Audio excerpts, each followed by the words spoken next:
गुरु नानक पाद पंकज बंदन पाद पंकज बंदन सिमरो अंगद दुख निकंद गुर अमरदास हृदय नित त्यागो हृदय नित श्री गुरु रामदास गुण गा गुर अर्जन बेगनन के नासक बेगनन के न हर गोबिंद शुभ सुमत परकाश श्री हर राय नमोकार जोरी नमोकार श्री हर कृष्ण मनाओ बहो गुर तेग बहादुर परम कृपाला जी परम कृपा श्री गुरु गोबिंद सिंह बैसा तरो तरा पर पुन पुन सीसा जी पुन पुन सी बंदों बार बार जगदीसा एक अंकारा सतगुरु तेह प्रसाद सच होय वाहे गुरु जी की फतेह है बिघ्न विनाशन सोय वाहे गुरु जी की फतेह है बिघ्न विनाशन सोय। सतनाम श्री वाहेगुरु साहिब जी चौपाई तो सिखन जो मनी ना बात हम ते तुरक कब मारे जात असी चिड़िया वैसानी बाज हम छेले वै बिग्याड़न साज। वाहिगुरु जी का खालसा वाहिगुरु जी की फतेह। जुग हो जुग अटल चवर छतर तख्त के मालिक साहिब कमाल दसां पातशाहियां दे पावनात्मक स्वरूप गरीब नवाज सतगुरु जी धन धन श्री गुरु ग्रंथ साहिब जी महाराज गुरदेव जी दे पावन पवित्र चरणा कवलां पास संध्या दे दीवाना विच हाजरियां भर रही गुरु स्वरूप गुरु खालसा साध संगत जीओ आप सरबत गुर सिख संगतां बड़भागी हो। लड़ीवार गुर इतिहास सरवण करन वास्ते सतगुरां दे प्रेम अंदर भिज बैठे हो। कल दे प्रकरणां विच आपां सरवण कीता सी भाई रतन सिंह जी भंगू उन्हां नूं कैप्टन मरी ने सवाल किया कि खालसे की उत्पत्ति जिस तरह हुई जिस तरह खालसे का समय के बादशाहां नाल वैर वधिया वो सारी गाथा मैनू सुणाओ क्योंकि समय का बादशाह राज करदा है उहदी रईयत आकी हो जाती है कि समय के बादशाह नूं पता नहीं लगता कि उहदे कोल फौजां नहीं सन कि उन्हां दे कोल कोई सियाणा बंदा नहीं सी कि उन्हां नूं परख सके। भाई रतन सिंह जी कहन लगे कि गुरु का जिहड़ा खालसा है ये अपने आप दे विच पातशाह ते किसे दे लुकाया लुकदा नहीं ते खालसे की उत्पत्ति जुलम की जड़ पट्टण वास्ते गुरु साहब ने कीती है। जदों समय के हुक्मरान ये कहन लग पे कि सानू गद्दी ਸਾਨੂੰ ਰਾਜ ਗੁਰੂ ਨਾਨਕ ਸਾਹਿਬ ਨੇ ਨਹੀਂ ਦਿੱਤਾ, ਇਹ ਤਾਂ ਪੈਗੰਬਰ ਨੇ ਦਿੱਤਾ ਹੈ। ਜ਼ੁਲਮ ਕਰਨ ਲੱਗੇ ਤੇ ਉਹਨਾਂ ਦੀ ਜੜ ਪੱਟਣ ਵਾਸਤੇ ਗੁਰੂ ਗੋਬਿੰਦ ਸਿੰਘ ਸਾਹਿਬ ਸੱਚੇ ਪਾਤਸ਼ਾਹ ਨੇ ਵਿਚਾਰ ਕੀਤੀ ਹੈ ਕਿ ਪਹਾੜੀ ਜਿਹੜੇ ਰਾਜਪੂਤ ਰਾਜੇ ਨੇ ਇਹਨਾਂ ਨੂੰ ਖੰਡਾ ਫੜਾ ਦਈਏ ਤੇ ਇਹਨਾਂ ਨੂੰ ਰਾਜ ਲੈ ਕੇ ਦਈਏ। ਫਿਰ ਸਤਿਗੁਰੂ ਸੋਚਣ ਲੱਗੇ ਵੀ ਜਿਹੜੀ ਮੁਫਤ ਦੀ ਨਿਆਮਤ ਹੈ ਉਹਨਾਂ ਨੂੰ ਕਿਉਂ ਦਿੱਤੀ ਜਾਏ। ਇਹ ਪਾਤਸ਼ਾਹੀ, ਇਹ ਰਾਜ ਭਾਗ ਜਿਹੜਾ ਗਰੀਬਾਂ ਨੂੰ ਦਿੱਤਾ ਜਾਣਾ ਚਾਹੀਦਾ। ਇਸ ਕਰਕੇ ਜਿਹੜੇ ਗਰੀਬ ਹਨ ਜਦੋਂ ਉਹਨਾਂ ਨੂੰ ਰਾਜ ਦਿਆਂਗੇ, ਜਿਨ੍ਹਾਂ ਬਾਰੇ ਅੱਜ ਦੇ ਲੋਕ ਇਹ ਕਹਿੰਦੇ ਨੇ ਕਿ ਇਹ ਜੱਟ ਬੂਟ, ਇਹਨਾਂ ਨੂੰ ਕਿੱਥੇ ਰਾਜਨੀਤੀ ਦਾ ਪਤਾ ਹੈ, ਅਸੀਂ ਇਹਨਾਂ ਨੂੰ ਪਾਤਸ਼ਾਹੀ ਦੇਵਾਂਗੇ ਤੇ ਇਹ ਮੁਗਲਾਂ ਦਾ ਨਾਸ਼ ਕਰਨਗੇ। ਇਨ ਗਰੀਬ ਸਿੰਘਨ ਕੋ ਦਇਆ ਪਾਤਸ਼ਾਹੀ, ਇਹ ਯਾਦ ਰੱਖੇ ਹਮਰੀ ਗੁਰਿਆਈ। ਇਹ ਯਾਦ ਰੱਖਣਗੇ ਕਿ ਸਾਨੂੰ ਗੁਰਿਆਈ ਧੰਨ ਗੁਰੂ ਗੋਬਿੰਦ ਸਿੰਘ ਸਾਹਿਬ ਸੱਚੇ ਪਾਤਸ਼ਾਹ ਨੇ ਦਿੱਤੀ ਹੈ। ਸੋ ਆਓ ਅਗਲੇ ਪ੍ਰਕਰਨ ਪ੍ਰੇਮ ਨਾਲ ਸਰਵਣ ਕਰੀਏ। ਮਨ ਬਿਰਤੀਆਂ ਇਕਾਗਰ ਕਰਨ ਵਾਸਤੇ ਸਰਬੱਤ ਸੰਗਤਾਂ ਜਪਣਾ ਕਰੋ ਜੀ। ਸਤਨਾਮ ਸ਼੍ਰੀ ਵਾਹਿਗੁਰੂ ਸਾਹਿਬ ਜੀ। ਸਤਨਾਮ ਸ਼੍ਰੀ ਵਾਹਿਗੁਰੂ ਸਾਹਿਬ ਜੀਓ।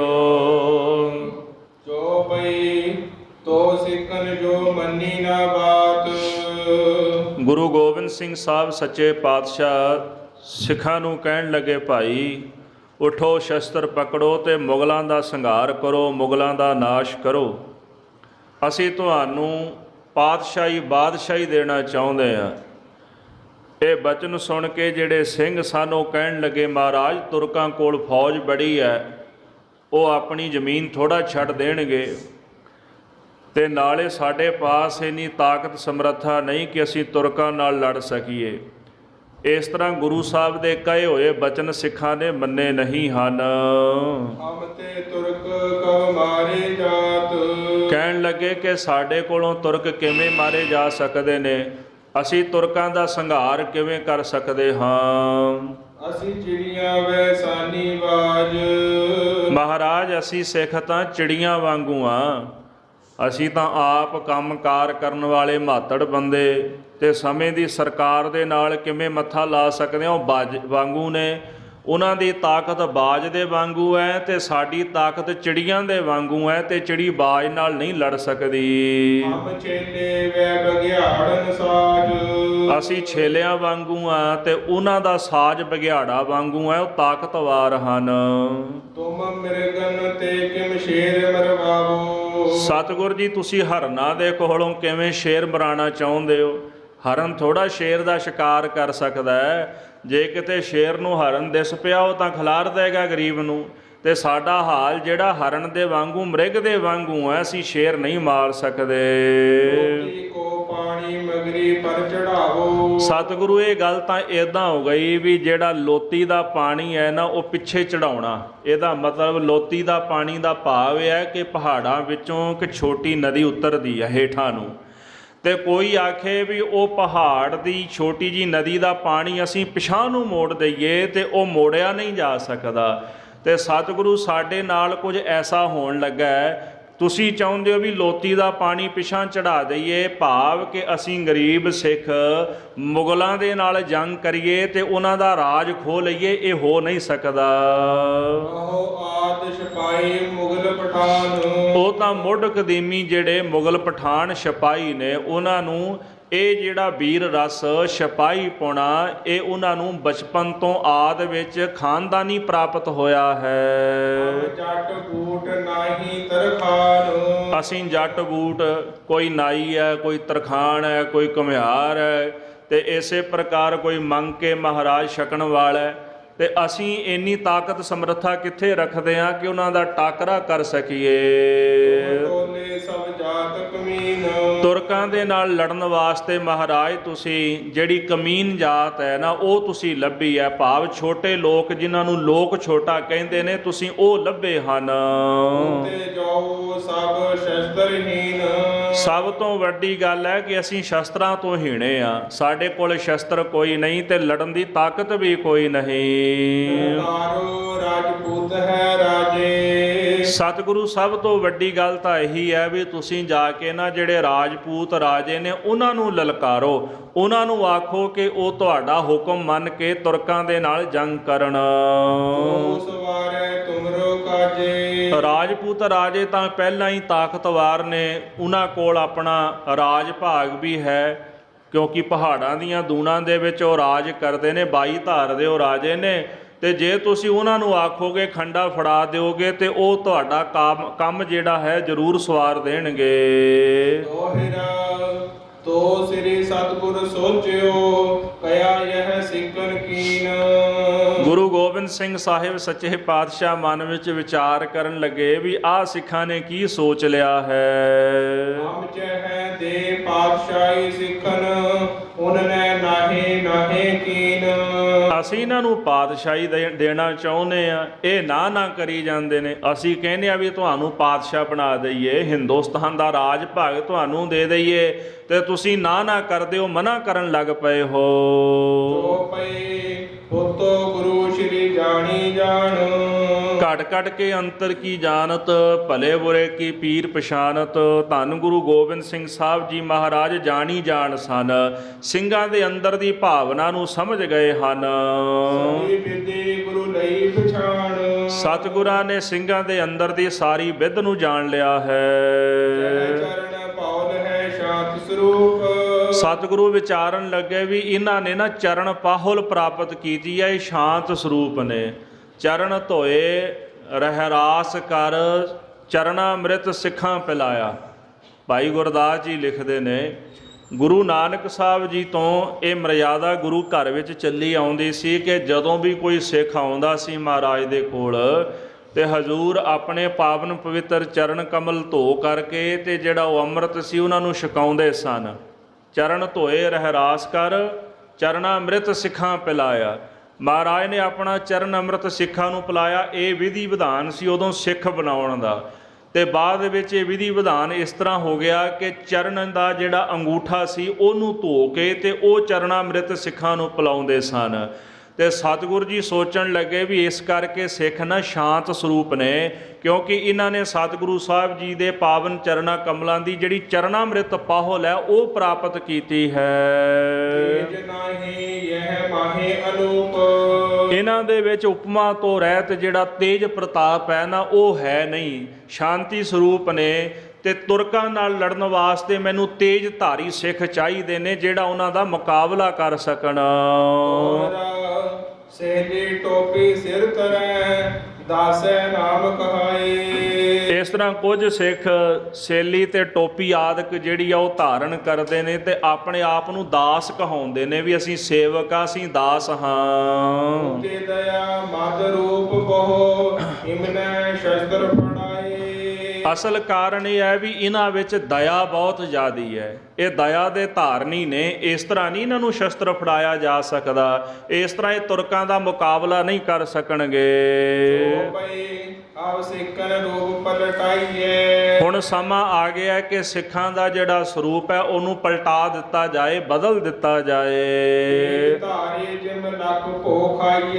ਇਹੋ ਜਿਹਾ ਤੇਜ ਧਾਰੀ ਸਿੱਖ ਹੋਣਾ ਚਾਹੀਦਾ ਹੈ ਕਿ ਜਿਹਦਾ ਸਰੂਪ ਵੇਖ ਕੇ ਵੀ ਵੈਰੀ ਥਰ ਥਰ ਕੰਬਣ ਲੱਗ ਜਾਵੇ। ਇਸੇ ਪ੍ਰਕਾਰ ਇਹਨਾਂ ਦਾ ਜਿਹੜਾ ਨਾਮ ਹੈ ਉਹ ਤੇਜ ਪ੍ਰਤਾਪ ਵਾਲਾ ਨਾਮ ਹੋਣਾ ਚਾਹੀਦਾ। ਇਹੋ ਜਿਹੇ ਨਾਮ ਗੁਰੂ ਸਾਹਿਬ ਆਪਣੇ ਖਾਲਸੇ ਨੂੰ ਬਖਸ਼ਣਾ ਚਾਹੁੰਦੇ ਹਨ। ਇਹਨਾਂ ਨੂੰ ਇੱਕ ਮਹਾ ਪ੍ਰਤਾਪ ਧਾਰੀ ਕਲਾ ਧਾਰੀ ਚਰਨ ਜਿਹੜੀ ਪਾਹੁਲ ਹੈ ਉਹ ਤਿਆਰ ਕਰਕੇ ਛਕਾਈ ਜਾਏ ਤਾਂ ਕਿ ਇਹਨਾਂ ਦੇ ਅੰਦਰ ਤੇਜ ਪ੍ਰਤਾਪ, ਇਹਨਾਂ ਅੰਦਰ ਕਲਾ ਵੱਧ ਜਾਵੇ। ਇਸ ਤਰ੍ਹਾਂ ਗੁਰੂ ਗੋਬਿੰਦ ਸਿੰਘ ਸਾਹਿਬ ਸੱਚੇ ਪਾਤਸ਼ਾਹ ਜੀ ਨੇ ਇਹ ਵਿਚਾਰ ਆਪਣੇ ਚਿੱਤ ਦੇ ਅੰਦਰ ਧਾਰਨ ਕਰ ਲਈ ਹੈ।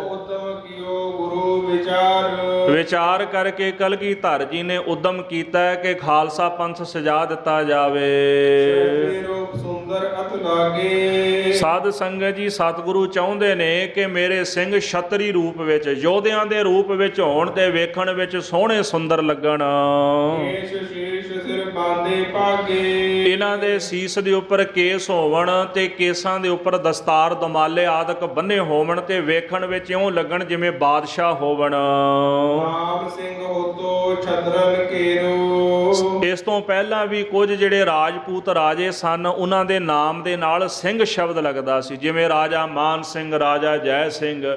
ਇਹ ਗੁਰੂ ਘਰ ਦੇ ਸ਼ਰਧਾਲੂ ਵੀ ਰਹੇ ਨਾ, ਰਾਜਾ ਜੈ ਸਿੰਘ ਵਰਗੇ। ਸੋ ਇਸ ਪ੍ਰਕਾਰ ਉਹਨਾਂ ਦੇ ਨਾਮਾਂ ਦੇ ਨਾਲ ਵੀ ਸਿੰਘ ਸ਼ਬਦ ਲੱਗਦਾ ਸੀ। ਤੇ ਸਤਿਗੁਰੂ ਚਾਹੁੰਦੇ ਨੇ ਕਿ ਮੇਰੇ ਜਿਹੜੇ ਸਿੱਖ ਹੋਵਣ ਹਰ ਕਿਸੇ ਦੇ ਨਾਮ ਦੇ ਨਾਲ ਸਿੰਘ ਸ਼ਬਦ ਜ਼ਰੂਰ ਲੱਗੇ। ਸ੍ਰੀ ਗੁਰੂ ਜਾਨਿਓ ਯਹੀ ਭਲੇਰੋ। ਗੁਰੂ ਗੋਬਿੰਦ ਸਿੰਘ ਸਾਹਿਬ ਮਹਾਰਾਜ ਨੇ ਜਾਣਿਆ ਵੀ ਇਹੀ ਭਲਾ ਹੈ ਮੇਰੇ ਸਿੱਖਾਂ ਵਾਸਤੇ। ਇੱਕ ਨਾਮ ਉਹ ਹੈ ਜਿਹੜਾ ਨਾਮ ਸਾਨੂੰ ਮਾਤਾ ਪਿਤਾ ਦਿੰਦੇ ਨੇ, ਇੱਕ ਉਹ ਨਾਮ ਹੈ ਜਿਹੜਾ ਗੁੜਤੀ ਵਿੱਚ ਮਿਲਦਾ ਹੈ। ਸਿੰਘ ਨਾਮ ਤੇ ਕੌਰ ਸ਼ਬਦ ਜਿਹੜਾ ਹੈ ਇਹ ਖਾਲਸੇ ਨੂੰ ਗੁੜਤੀ ਵਿੱਚ ਪ੍ਰਾਪਤ ਹੁੰਦਾ ਹੈ। ਅੰਮ੍ਰਿਤਪਾਨ ਕਰਦੇ ਨੇ ਛੋਟੇ ਬੱਚੇ, ਜਦੋਂ ਬੱਚਾ ਜਨਮ ਲੈਂਦਾ, ਜਿਵੇਂ ਕੱਲ੍ਹ ਵੀ ਦਾਸ ਨੇ ਬੇਨਤੀ ਕੀਤੀ ਸੀ ਕਿ ਜਿਹੜਾ ਅੰਮ੍ਰਿਤ ਸੰਸਕਾਰ ਮਰਿਆਦਾ ਹੈ, ਅੰਮ੍ਰਿਤ ਸੰਸਕਾਰ ਭਾਵ ਜਦੋਂ ਬੱਚਾ ਜੰਮਦਾ ਉਹਨੂੰ ਅੰਮ੍ਰਿਤ ਸੰਚਾਰ ਕਰਨਾ, ਉਹਨੂੰ ਗੁੜਤੀ ਦੇਣੀ ਅੰਮ੍ਰਿਤ ਦੀ। ਫਿਰ ਹੁਕਮਨਾਮਾ ਲੈ ਕੇ ਮਹਾਰਾਜ ਕੋਲ ਅਰਦਾਸ ਕਰਕੇ ਤੇ ਜਿਹੜਾ ਪਹਿਲਾ ਅੱਖਰ ਉਹਦੇ ਤੇ ਬੱਚੇ ਦਾ ਨਾਮ ਰੱਖਣਾ, ਬਾਣੀ ਦੇ ਅਨੁਸਾਰ ਕਿ ਨਾਮ ਦਾ ਕੋਈ ਮਤਲਬ ਕੋਈ ਭਾਵ ਹੋਵੇ ਤੇ ਨਾਲ ਸਿੰਘ ਸ਼ਬਦ ਲਾਉਣਾ। ਇਹ ਸ਼ਬਦ ਜਿਹੜਾ ਗੁਰੂ ਸਾਹਿਬ ਦੇ ਚਰਨਾਂ ਵਿੱਚੋਂ ਸਿੱਖ ਨੂੰ ਪ੍ਰਾਪਤ ਹੁੰਦਾ। ਨਾ ਤਾਂ ਦੋਨੇ ਹੀ ਗੁਰੂ ਸਾਹਿਬ ਦੇ ਚਰਨਾਂ ਵਿੱਚੋਂ ਪ੍ਰਾਪਤ ਹੁੰਦੇ, ਇੱਕ ਨਾਮ ਅਸੀਂ ਆਪਣੀ ਮਰਜ਼ੀ ਨਾਲ ਰੱਖ ਲੈਨੇ ਆ ਤੇ ਦੂਜਾ ਸਿੰਘ ਸ਼ਬਦ ਜਾਂ ਕੌਰ ਸ਼ਬਦ ਇਹ ਗੁਰੂ ਦੀ ਮਰਜ਼ੀ ਹੈ। ਤੇ ਪਰ ਅੱਜ ਦਾ ਸਮਾਂ ਖੈਰ ਥੋੜ੍ਹਾ ਬਦਲ ਗਿਆ ਵੀ ਅਸੀਂ ਜਦੋਂ ਨਾਮ ਰੱਖਦੇ ਹਾਂ ਤੇ ਸੋਚਦੇ ਨੇ ਵੀ ਬੱਚੇ ਦਾ ਨਾਮ ਰੱਖਣਾ ਕੀ ਹੈ। ਇਹੋ ਜਿਹੇ ਨਾਮ ਵੀ ਲੋਕ ਰੱਖਦੇ ਵੇਖੇ ਵੀ ਜਿਨ੍ਹਾਂ ਦਾ ਮਤਲਬ ਹੀ ਕੋਈ ਨਹੀਂ ਨਿਕਲਦਾ। ਤੇ ਸਾਧ ਸੰਗਤ ਬੱਚੇ ਦਾ ਨਾਂ ਉਹ ਹੋਵੇ ਜਿਸ ਨਾਮ ਦੇ ਵਿੱਚੋਂ ਕੋਈ ਮਤਲਬ ਨਿਕਲਦਾ ਹੋਵੇ। ਸੋ ਇਸ ਕਰਕੇ ਸਤਿਗੁਰੂ ਕਹਿੰਦੇ ਨੇ ਕਿ ਇਹੀ ਭਲੀ ਗੱਲ ਹੈ ਕਿ ਇਹਨਾਂ ਨੂੰ ਸਿੰਘ ਸ਼ਬਦ ਕੌਰ ਸ਼ਬਦ ਦਿੱਤਾ ਜਾਏ ਤਾਂ ਕਿ ਇਹਨਾਂ ਦਾ ਤੇਜ ਪ੍ਰਤਾਪ ਵੱਧ ਜਾਏ। ਖੰਡੇ ਪਾਹੁਲ ਚਿਤ ਮਦ ਠੱਟੀ। ਇਸ ਪ੍ਰਕਾਰ ਖੰਡੇ ਦੀ ਪਾਹੁਲ ਛਕਾਣ ਦੀ ਜਿਹੜੀ ਵਿਚਾਰ ਹੈ ਸਤਿਗੁਰਾਂ ਨੇ ਚਿੱਤ ਵਿੱਚ ਧਾਰਨ ਕਰ ਲਈ ਹੈ। ਖਾਲਸਾ ਹਠੀ। ਸੋਚਦੇ ਨੇ ਕਿ ਇਸ ਤਰ੍ਹਾਂ ਖੰਡੇ ਬਾਟੇ ਦੀ ਪਾਹੁਲ ਪ੍ਰਾਪਤ ਕਰਕੇ ਮੇਰਾ ਖਾਲਸਾ ਹਠੀ ਹੋ ਜਾਵੇਗਾ। ਬੜੇ ਪਾਤਸ਼ਾਹੀ ਨਿਮ ਇਨ ਹੋਏ। ਇਸ ਪ੍ਰਕਾਰ ਕਹਿੰਦੇ ਹਨ ਕਿ ਦੂਸਰਿਆਂ ਦੀ ਪਾਤਸ਼ਾਹੀ ਖੋਣੀ, ਕਿਨਾਂ ਦੀ ਜਿਹੜੇ ਜ਼ੁਲਮ ਕਰਦੇ ਨੇ, ਇਹ ਸਮੇਂ ਦੇ ਬਾਦਸ਼ਾਹਾਂ ਦੀ ਪਾਤਸ਼ਾਹੀ ਖੋ ਕੇ ਪਾਤਸ਼ਾਹੀ ਨੂੰ ਆਪਣੇ ਕੋਲ ਰੱਖਣਗੇ ਤੇ ਇਹਨਾਂ ਨੂੰ ਰਾਜ ਕਰਨ ਦੀ ਆਦਤ ਪੈ ਜਾਏਗੀ। ਇਸ ਤਰ੍ਹਾਂ ਦਾ ਮੈਂ ਹਠੀ ਖਾਲਸਾ ਪੈਦਾ ਕਰਾਂਗਾ। ਹੰਨੇ ਹਮ ਪਾਤਸ਼ਾਹੀ ਹੋਈ। ਇਸੇ ਪ੍ਰਕਾਰ ਸਾਧ ਸੰਗਤ ਜੀ ਕਹਿੰਦੇ ਹੰਨੇ ਹੰਨੇ ਪਾਤਸ਼ਾਹੀ ਹੋਵੇਗੀ। ਇਹਦਾ ਭਾਵ ਹੈ ਘੋੜੇ ਦੀ ਕਾਠੀ ਅੱਗੇ ਨਾ ਇੱਕ ਕੀਲਾ ਹੁੰਦਾ, ਕਿਲ ਜਿਹਾ ਹੁੰਦਾ ਹੈ, ਉਹਨੂੰ ਹੰਨਾ ਕਹਿੰਦੇ ਨੇ, ਜਿਹਦੇ ਵਿੱਚ ਲਗਾਮ ਅਟਕਾਈ ਜਾਂਦੀ ਹੈ। ਤੇ ਇਹਦਾ ਭਾਵ ਭਾਈ ਕਾਨ੍ਹ ਸਿੰਘ ਨਾਭਾ ਨੇ ਇਸ ਤਰ੍ਹਾਂ ਲਿਖਿਆ ਕਿ ਹਰ ਇੱਕ ਅਸਵਾਰ ਜਿਹੜਾ ਘੋੜੇ ਤੇ ਬੈਠਾ ਉਹ ਆਪਣੇ ਆਪ 'ਚ ਪਾਤਸ਼ਾਹੀ ਹੈ, ਉਹਨੂੰ ਪਾਤਸ਼ਾਹੀ ਲੈਣ ਦੀ ਲੋੜ ਨਹੀਂ। ਜਿੰਨੇ ਵੀ ਸਿੰਘ ਨੇ ਨਾ ਸੰਸਾਰ ਦੇ ਅੰਦਰ, ਸਾਰੇ ਸਿੰਘ ਜਿਹੜੇ ਨੇ ਉਹ ਆਪਣੇ ਆਪ ਵਿੱਚ ਪਾਤਸ਼ਾਹੀ ਨੇ। ਗੁਰੂ ਸਾਹਿਬ ਨੇ ਏਡੀ ਵੱਡੀ ਦਾਤ ਸਾਨੂੰ ਬਖਸ਼ਿਸ਼ ਕੀਤੀ, ਇਸ ਤਰ੍ਹਾਂ ਇਹਨਾਂ ਦੀ ਹੰਨੇ ਹੰਨੇ ਪਾਤਸ਼ਾਹੀ ਹੋਵੇਗੀ। ਵਾਂਗ ਲੋਹੇ ਕਰੇ। ਸਤਿਗੁਰੂ ਕਹਿੰਦੇ ਇਹਨਾਂ ਨੂੰ ਲੋਹੇ ਵਾਂਗੂ ਬਣਾ ਦੇਣਾ।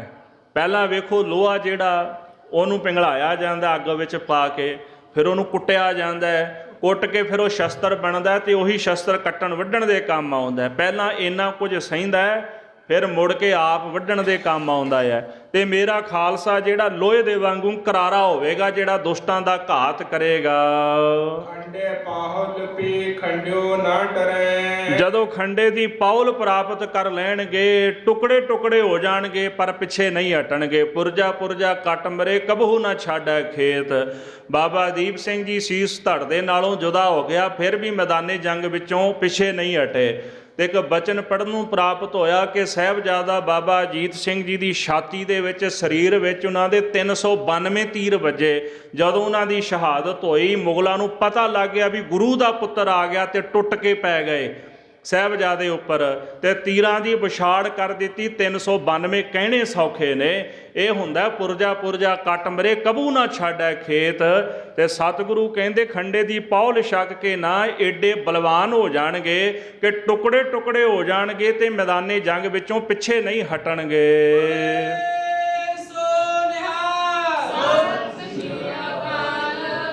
ਦੋਹਰਾ ਖਾਲਸੋ ਹੋਵੇ ਖੁਦ ਖੁਦਾ ਜਿਮ ਖੂਬੀ ਖੂਬ ਖੁਦਾਏ। ਸਤਿਗੁਰੂ ਕਹਿੰਦੇ ਮੇਰਾ ਖਾਲਸਾ ਖੁਦ ਖੁਦਾ ਹੋਵੇਗਾ, ਜਿਮ ਖੂਬੀ ਖੂਬ ਖੁਦਾਏ, ਜਿਵੇਂ ਚੰਗੀਆਂ ਖੂਬੀਆਂ। ਵੈਸੇ ਪਰਮਾਤਮਾ ਹੈ ਨਾ ਸਰਬ ਗੁਣ ਸੰਪੰਨ ਹੈ, ਉਹਦੇ ਵਿੱਚ ਸਾਰੀਆਂ ਖੂਬੀਆਂ ਨੇ ਪਰਮਾਤਮਾ ਦੇ ਵਿੱਚ। ਜਿਸ ਤਰ੍ਹਾਂ ਪਰਮਾਤਮਾ ਦੇ ਵਿੱਚ ਸਾਰੇ ਗੁਣ ਹਨ, ਇਨ ਬਿਨ ਇਸੇ ਪ੍ਰਕਾਰ ਮੇਰਾ ਜਿਹੜਾ ਖਾਲਸਾ ਹੈ ਖੁਦ ਖੁਦਾ ਹੋਵੇਗਾ, ਉਹ ਸਰਬ ਗੁਣ ਸੰਪੰਨ ਹੋਵੇਗਾ। ਖਾਲਸੇ ਦਾ ਆਖਰੀ ਅਰਥ ਕੀ ਹੈ? ਆਪਾਂ ਕਹਿੰਦੇ ਆ ਵੀ ਸ਼ੁੱਧ, ਪਰ ਖਾਲਸੇ ਦਾ ਇੱਕ ਆਖਰੀ ਅਰਥ ਭਾਈ ਕਾਹਨ ਸਿੰਘ ਨਾਭਾ ਕਰਦੇ ਕਿ ਉਹ ਜ਼ਮੀਨ, ਜਿਸ ਜ਼ਮੀਨ ਦੇ ਉੱਪਰ ਸਮੇਂ ਦੇ ਬਾਦਸ਼ਾਹ ਦਾ ਸਿੱਧਾ ਹੱਕ ਹੋਵੇ, ਉਹਦੀ ਆਪਣੀ ਜ਼ਮੀਨ ਹੋਵੇ, ਉਹਨੂੰ ਖਾਲਸਾ ਕਹਿੰਦੇ ਨੇ। ਇਹ ਨੇ ਖਾਲਸੇ ਦੇ ਅਰਥ। ਤੇ ਖਾਲਸੇ ਉੱਪਰ ਹੱਕ ਅਕਾਲ ਪੁਰਖ ਦਾ ਹੈ, ਤੇ ਅਕਾਲ ਪੁਰਖ ਨਾਲ ਪ੍ਰੇਮ ਕਰਨ ਵਾਲਾ ਗੁਰੂ ਕਾ ਖਾਲਸਾ ਹੈ। ਆਪਣੇ ਆਪ ਵਿੱਚ ਉਹ ਪਾਤਸ਼ਾਹ ਹੈ, ਹੋਰ ਕਿਸੇ ਦੀ ਉਹ ਗੱਲ ਨਹੀਂ ਮੰਨਦਾ। ਇਸ ਕਰਕੇ ਖਾਲਸੋ ਹੋਵੇ ਖੁਦ ਖੁਦਾ, ਖਾਲਸਾ ਆਪਣੇ ਆਪ ਵਿੱਚ ਖੁਦਾ ਹੋਵੇਗਾ। ਕਹਿੰਦੇ ਜਿਵੇਂ ਖੂਬੀ ਖੂਬ ਖੁਦਾਏ, ਜਿਵੇਂ ਖੁਦਾ ਦੇ ਵਿੱਚ ਖੂਬੀਆਂ ਹੁੰਦੀਆਂ ਨੇ, ਗੁਣ ਹੁੰਦੇ ਨੇ, ਮੇਰਾ ਖਾਲਸਾ ਵੀ ਖੁਦਾ ਵਾਂਗੂ ਸਰਬ ਗੁਣ ਸੰਪੰਨ ਹੋਵੇਗਾ। ਆਨ ਮਾਨੇ ਆਨ ਕੇ ਇੱਕ ਸੱਚੇ ਬਿਨ ਪਾਤਸ਼ਾਹੇ। ਇੱਕ ਸੱਚੇ ਪਾਤਸ਼ਾਹ ਅਕਾਲ ਪੁਰਖ ਗੁਰੂ ਗੋਬਿੰਦ ਸਿੰਘ ਸਾਹਿਬ ਮਹਾਰਾਜ ਗੁਰੂ ਗ੍ਰੰਥ ਸਾਹਿਬ ਜੀ ਤੋਂ ਬਿਨਾਂ ਉਹ ਕਿਸੇ ਦੀ ਵੀ ਆਨ ਨਹੀਂ ਮੰਨੇਗਾ, ਭਾਵੇਂ ਕੁਝ ਵੀ ਹੋ ਜਾਏ, ਉਹਦਾ ਮਾਲਕ ਇੱਕੋ ਹੀ ਰਹੇਗਾ। ਤੇ ਤਾਂ ਹੀ ਗੁਰੂ ਦਾ ਖਾਲਸਾ ਕਿਸੇ ਦੀ ਪਰਵਾਹ ਨਹੀਂ ਕਰਦਾ। ਖਾਲਸਾ ਜੀ, ਇੱਕ ਅੰਗਰੇਜ਼, ਉਹਨੇ ਇੱਕ ਨਿਹੰਗ ਸਿੰਘ ਵੇਖਿਆ ਸ਼ਸਤਰ ਬਸਤਰ ਧਾਰਨ ਕੀਤੇ ਹੋਏ। ਤੁਹਾਨੂੰ ਪਤਾ ਵੀ ਨਿਹੰਗ ਸਿੰਘ ਕਿੰਨੇ ਸ਼ਸਤਰ ਰੱਖਦੇ ਨੇ। ਸਾਡੇ ਕੋਲ ਤਾਂ ਖੈਰ ਹੁਣ 9 ਤੋਂ 6 ਆ ਗਈਆਂ ਇੰਚੀ ਛੋਟੀਆਂ ਛੋਟੀਆਂ ਕਿਰਪਾਨਾਂ, ਅੰਗਰੇਜ਼ਾਂ ਨੇ ਪਵਾ ਦਿੱਤੀਆਂ। ਪਹਿਲਾਂ ਵੱਡੇ ਸ਼ਸਤਰ ਗੁਰੂ ਕੇ ਸਿੰਘ ਰੱਖਦੇ ਸਨ। ਸਾਨੂੰ ਇਸ ਤਰ੍ਹਾਂ ਹੀ ਜਿਉਣ ਦੀ ਆਦਤ ਪੈ ਗਈ ਹੁਣ। ਪਹਿਲਾਂ ਸਿੰਘ ਸ਼ਸਤਰਾਂ ਤੋਂ ਬਿਨਾਂ ਕਦੇ ਰਹਿੰਦੇ ਨਹੀਂ ਸਨ। ਸ਼ਸਤਰਹੀਨ ਨਾ ਕਬਹੂ ਹੋਈ, ਮਹਾਰਾਜ ਦਾ ਹੁਕਮ ਵੀ ਸੀ। ਉਹਨੇ ਵੇਖਿਆ ਨਿਹੰਗ ਸਿੰਘ ਨੂੰ, ਵੱਡੇ ਦਮਾਲੇ, ਚੱਕਰ ਸਜਾਏ, ਸ਼ਸਤਰ ਧਾਰਨ ਕੀਤੇ ਹੋਏ, ਤੇ ਕਹਿੰਦਾ ਰਾਜ ਤਾਂ ਸਾਡਾ ਹੈ, ਤੇ ਇਹ ਸਾਡੇ ਰਾਜ ਦੇ ਵਿੱਚ ਸ਼ਸਤਰ ਧਾਰਨ ਕਰਕੇ ਤੁਰਿਆ ਜਾਂਦਾ। ਤੇ ਪੁੱਛਣ ਲੱਗਾ ਤੇਰਾ ਮਾਲਕ ਕੌਣ ਹੈ? ਬਰਛਾ ਕੋਲ ਸੀ, ਆਕਾਸ਼ ਵੱਲ ਚੁੱਕ ਦਿੱਤਾ। ਅਕਾਲ ਪੁਰਖ ਮਾਲਕ ਕੌਣ ਹੈ? ਕਹਿੰਦੇ ਮੇਰਾ ਮਾਲਕ ਅਕਾਲ ਪੁਰਖ ਹੈ। ਉਹਨੇ ਆਖਿਆ ਤੇਰਾ ਮਾਲਕ ਕੌਣ ਹੈ? ਕਹਿੰਦਾ ਜੀ ਅਕਾਲ ਪੁਰਖ, ਉਹ ਮੇਰੀ ਸਰਕਾਰ ਹੈ। ਫਿਰ ਕਹਿੰਦਾ ਜ਼ਮੀਨ ਤੇ ਤਾਂ ਰਾਜ ਸਾਡਾ ਹੈ। ਅੰਗਰੇਜ਼ ਕਹਿਣ ਲੱਗਾ ਜ਼ਮੀਨ ਤੇ ਰਾਜ ਸਾਡਾ ਹੈ, ਇੱਥੇ ਤੇਰਾ ਮਾਲਕ ਕੌਣ ਹੈ? ਬਰਛਾ ਘੁਮਾ ਕੇ ਪੁੱਠਾ ਧਰਤੀ 'ਚ ਗੱਡ ਦਿੱਤਾ। ਆਖਣ ਲੱਗੇ ਇੱਥੇ ਖਾਲਸਾ ਖੁਦ ਖੁਦਾ ਹੈ, ਖੁਦ ਸਰਕਾਰ ਹੈ, ਖੁਦ ਪਾਤਸ਼ਾਹ, ਖੁਦ ਬਾਦਸ਼ਾਹ ਹੈ। ਮੈਨੂੰ ਕਿਸੇ ਦੀ ਬਾਦਸ਼ਾਹੀ ਦੀ ਲੋੜ ਨਹੀਂ, ਮੈਨੂੰ ਕਿਸੇ ਪਾਤਸ਼ਾਹ ਦੀ ਲੋੜ ਨਹੀਂ। ਇੱਥੇ ਮੈਂ ਆਪਣੇ ਆਪ ਵਿੱਚ ਖੁਦ ਖੁਦਾ ਤੇ ਖੁਦ ਪਾਤਸ਼ਾਹ ਹਾਂ। ਵਾਕਿਆ ਹੀ ਖਾਲਸਾ ਜਿਹੜਾ ਉਹ ਆਪ ਪਾਤਸ਼ਾਹ ਹੈ। ਖੁਦਾ ਵੀ ਗੁਰੂ ਨੇ ਬਣਾ ਦਿੱਤਾ, ਤੇ ਗੁਰੂ ਸਾਹਿਬ ਨੇ ਖਾਲਸੇ ਨੂੰ ਪਾਤਸ਼ਾਹ ਵੀ ਬਣਾ ਦਿੱਤਾ। ਦੋਨੇ ਦਾਤਾਂ ਦਿੱਤੀਆਂ। ਇੱਥੇ ਧਰਤੀ ਦੇ ਉੱਪਰ ਜੇ ਕਿਤੇ ਅਕਾਲ ਪੁਰਖ ਦੇ ਸਰਗੁਣ ਦਰਸ਼ਨ ਕਰਨੇ ਹੋਣ ਤੇ ਖਾਲਸੇ ਦੇ ਦਰਸ਼ਨ ਹੁੰਦੇ ਨੇ। ਇਸ ਕਰਕੇ ਸਾਧ ਸੰਗਤ ਜੀ, ਮਹਾਰਾਜ ਨੇ ਸਾਨੂੰ ਬੜੀਆਂ ਵੱਡੀਆਂ ਦਾਤਾਂ ਦਿੱਤੀਆਂ, ਪਰ ਅਸੀਂ ਉਹ ਸਾਰੀਆਂ ਗੱਲਾਂ ਭੁਲਾ ਕੇ ਤੇ ਹੋਰ ਹੀ ਚੱਕਰਾਂ ਵਿੱਚ ਪਏ ਹੋਏ ਹਾਂ। ਜਿਹੜੀ ਖੂਬੀ ਗੁਰੂ ਸਾਹਿਬ ਨੇ ਸਾਨੂੰ ਦਿੱਤੀ, ਉਹ ਖੂਬੀ ਛੱਡ ਕੇ ਪੀਰਾਂ ਫਕੀਰਾਂ ਮੰਦਰਾਂ ਦੇ ਵਿੱਚ ਜਾ ਕੇ ਕਿਸੇ ਧਾਰਮਿਕ ਸਥਾਨ ਦਾ ਸਤਿਕਾਰ ਕਰਨਾ ਉਹ ਖਾਲਸੇ ਦਾ ਧਰਮ ਤੇ ਫਰਜ਼ ਹੈ। ਕਿਸੇ ਨੂੰ ਮੰਦਾ ਨਹੀਂ ਬੋਲਣਾ, ਇਹ ਖਾਲਸੇ ਦਾ ਧਰਮ ਹੈ, ਭਾਵੇਂ ਕੋਈ ਵੀ ਮਜ਼ਹਬ ਦੁਨੀਆ ਵਿੱਚ ਹੋਵੇ। ਪਰ ਆਪਣੇ ਇਸ਼ਟ ਨੂੰ ਛੱਡ ਕੇ ਕੱਚੇ ਪਿੱਲਿਆਂ ਦੀ ਪੂਜਾ ਕਰਨੀ, ਇਹ ਵੀ ਖਾਲਸੇ ਨੂੰ ਹੱਕ ਗੁਰੂ ਸਾਹਿਬ ਨੇ ਨਹੀਂ ਦਿੱਤਾ। ਅਸੀਂ ਨਹੀਂ ਕਿਸੇ ਦੀ ਪੂਜਾ ਕਰ ਸਕਦੇ ਕੱਚੇ ਪਿੱਲੇ ਦੀ। ਸਾਨੂੰ ਕੇਵਲ ਇੱਕ ਦੀ ਪੂਜਾ ਕਰਨ ਦਾ ਹੱਕ ਗੁਰੂ ਸਾਹਿਬ ਨੇ ਦਿੱਤਾ ਹੈ, ਉਹ ਅਕਾਲ ਪੁਰਖ ਗੁਰੂ ਗ੍ਰੰਥ ਸਾਹਿਬ ਮਹਾਰਾਜ ਨੇ। ਦਾਦੂ ਦੀ ਸਮਾਧ ਕੋਲੋਂ 10ਵੇਂ ਪਾਤਸ਼ਾਹ ਲੰਘੇ ਨਾ, ਬਾਣੀ ਦਾ ਪਾਠ ਕਰਕੇ ਤੇ ਤੀਰ ਦੀ ਮੁੱਖੀ ਨਾਲ ਨਮਸਕਾਰ ਕਰ ਦਿੱਤੀ। ਤੀਰ ਦੀ ਮੁੱਖੀ ਨਾਲ ਤੀਰ ਹੀ ਝੁਕਾਇਆ ਮੂਹਰਿਓਂ। ਸਿੰਘ ਕਹਿਣ ਲੱਗੇ ਮਹਾਰਾਜ ਆ ਕੀ ਕੀਤਾ? ਸਾਨੂੰ ਕਹਿੰਦੇ ਹੋ ਵੀ ਕਿਸੇ ਅੱਗੇ ਮੱਥਾ ਨਹੀਂ ਟੇਕਣਾ, ਤੇ ਆਪ ਜੀ ਨੇ ਤੀਰ ਦੀ ਮੁੱਖੀ ਨਾਲ ਨਮਸਕਾਰ ਕੀਤੀ ਹੈ। ਗੁਰੂ ਸਾਹਿਬ ਕਹਿੰਦੇ ਭਾਈ ਤੁਹਾਡੀ ਪਰਖ ਕਰਨ ਵਾਸਤੇ ਅੱਜ ਮੈਨੂੰ ਮਾਣ ਹੈ ਤੇ ਮੈਨੂੰ ਭਰੋਸਾ ਹੈ ਕਿ ਮੇਰਾ ਖਾਲਸਾ ਆਪਣੇ ਆਪ ਵਿੱਚ ਪੂਰਨ ਹੈ। ਕਹਿੰਦੇ ਸਿੰਘਾਂ ਨੇ ਗੁਰੂ ਸਾਹਿਬ ਨੂੰ ਤਨਖਾਹ ਲਾਈ। ਵੇਖੋ ਕਿੱਡੀ ਵੱਡੀ ਗੱਲ ਹੈ। ਵਾਹੋ ਵਾਹੋ ਗੋਬਿੰਦ ਸਿੰਘ ਆਪੇ ਗੁਰ ਚੇਲਾ। ਗੁਰੂ ਚੇਲੇ ਨੂੰ ਤਾਂ ਤਨਖਾਹ ਲਾ ਸਕਦਾ ਹੈ, ਪਰ ਚੇਲਾ ਗੁਰੂ ਨੂੰ ਕਦੇ ਤਨਖਾਹ ਲਾ ਸਕਦਾ ਆ? ਆਪੇ ਚੇਲਾ ਆਪੇ ਗੁਰ ਚੇਲਾ ਹੈ ਆਪੇ। ਗੁਰੂ ਗ੍ਰੰਥ ਸਾਹਿਬ ਮਹਾਰਾਜ ਵੀ ਇਹ ਬਾਣੀ ਕਹਿੰਦੀ ਹੈ ਕਿ ਪਰਮਾਤਮਾ ਦਾ ਜਿਹੜਾ ਸੇਵਕ ਹੈ, ਜਿਹੜਾ ਸਤਿਗੁਰੂ ਹੈ, ਕਹਿੰਦੇ ਸਤਿਗੁਰੂ ਚੇਲਾ ਵੀ ਆਪ ਹੈ ਤੇ ਉਹ ਗੁਰੂ ਵੀ ਆਪ ਹੈ। ਜਦੋਂ ਤੁਸੀਂ ਗੁਰੂ ਸਾਹਿਬ ਦੀ ਗੁਰਤਾ ਗੱਦੀ ਵਾਲੀ ਮਰਿਆਦਾ ਪੜ੍ਹੋਗੇ ਨਾ, ਇਹ ਗੱਲ ਗੁਰੂ ਨਾਨਕ ਸਾਹਿਬ ਤੋਂ ਹੀ ਸਮਝ ਪੈਣੀ ਸ਼ੁਰੂ ਹੋ ਜਾਂਦੀ। ਆਪੇ ਗੁਰ ਚੇਲਾ ਹੈ ਆਪੇ। ਪਹਿਲਾਂ ਗੁਰੂ ਸਨ ਗੁਰੂ ਨਾਨਕ ਸਾਹਿਬ। ਆਪਣੀ ਗੱਦੀ ਤੇ ਭਾਈ ਲਹਿਣਾ ਸਾਹਿਬ ਜੀ ਨੂੰ ਬਿਠਾ ਕੇ ਗੁਰੂ ਅੰਗਦ ਦੇਵ ਸਾਹਿਬ ਜੀ ਦਾ ਨਾਮ ਬਖਸ਼ਿਸ਼ ਕਰਕੇ ਉਹਨਾਂ ਨੂੰ ਨਮਸਕਾਰ ਕੀਤੀ। ਗੁਰੂ ਨੇ ਚੇਲਾ ਬਣ ਕੇ ਨਮਸਕਾਰ ਕੀਤੀ ਹੈ। ਤੇ 10ਵੇਂ ਪਾਤਸ਼ਾਹ ਜੀ ਨੇ ਉਹਦਾ ਸਵਰੂਪ ਬਦਲ ਕੇ ਪ੍ਰਤੱਖ ਕਰ ਦਿੱਤਾ ਕਿ ਮੇਰਾ ਖਾਲਸਾ ਮੇਰਾ ਗੁਰੂ ਹੈ, ਖਾਲਸਾ ਮੇਰੋ ਸਤਿਗੁਰ ਪੂਰਾ, ਤੇ ਮੈਂ ਇਹਨਾਂ ਦਾ ਚੇਲਾ ਹਾਂ।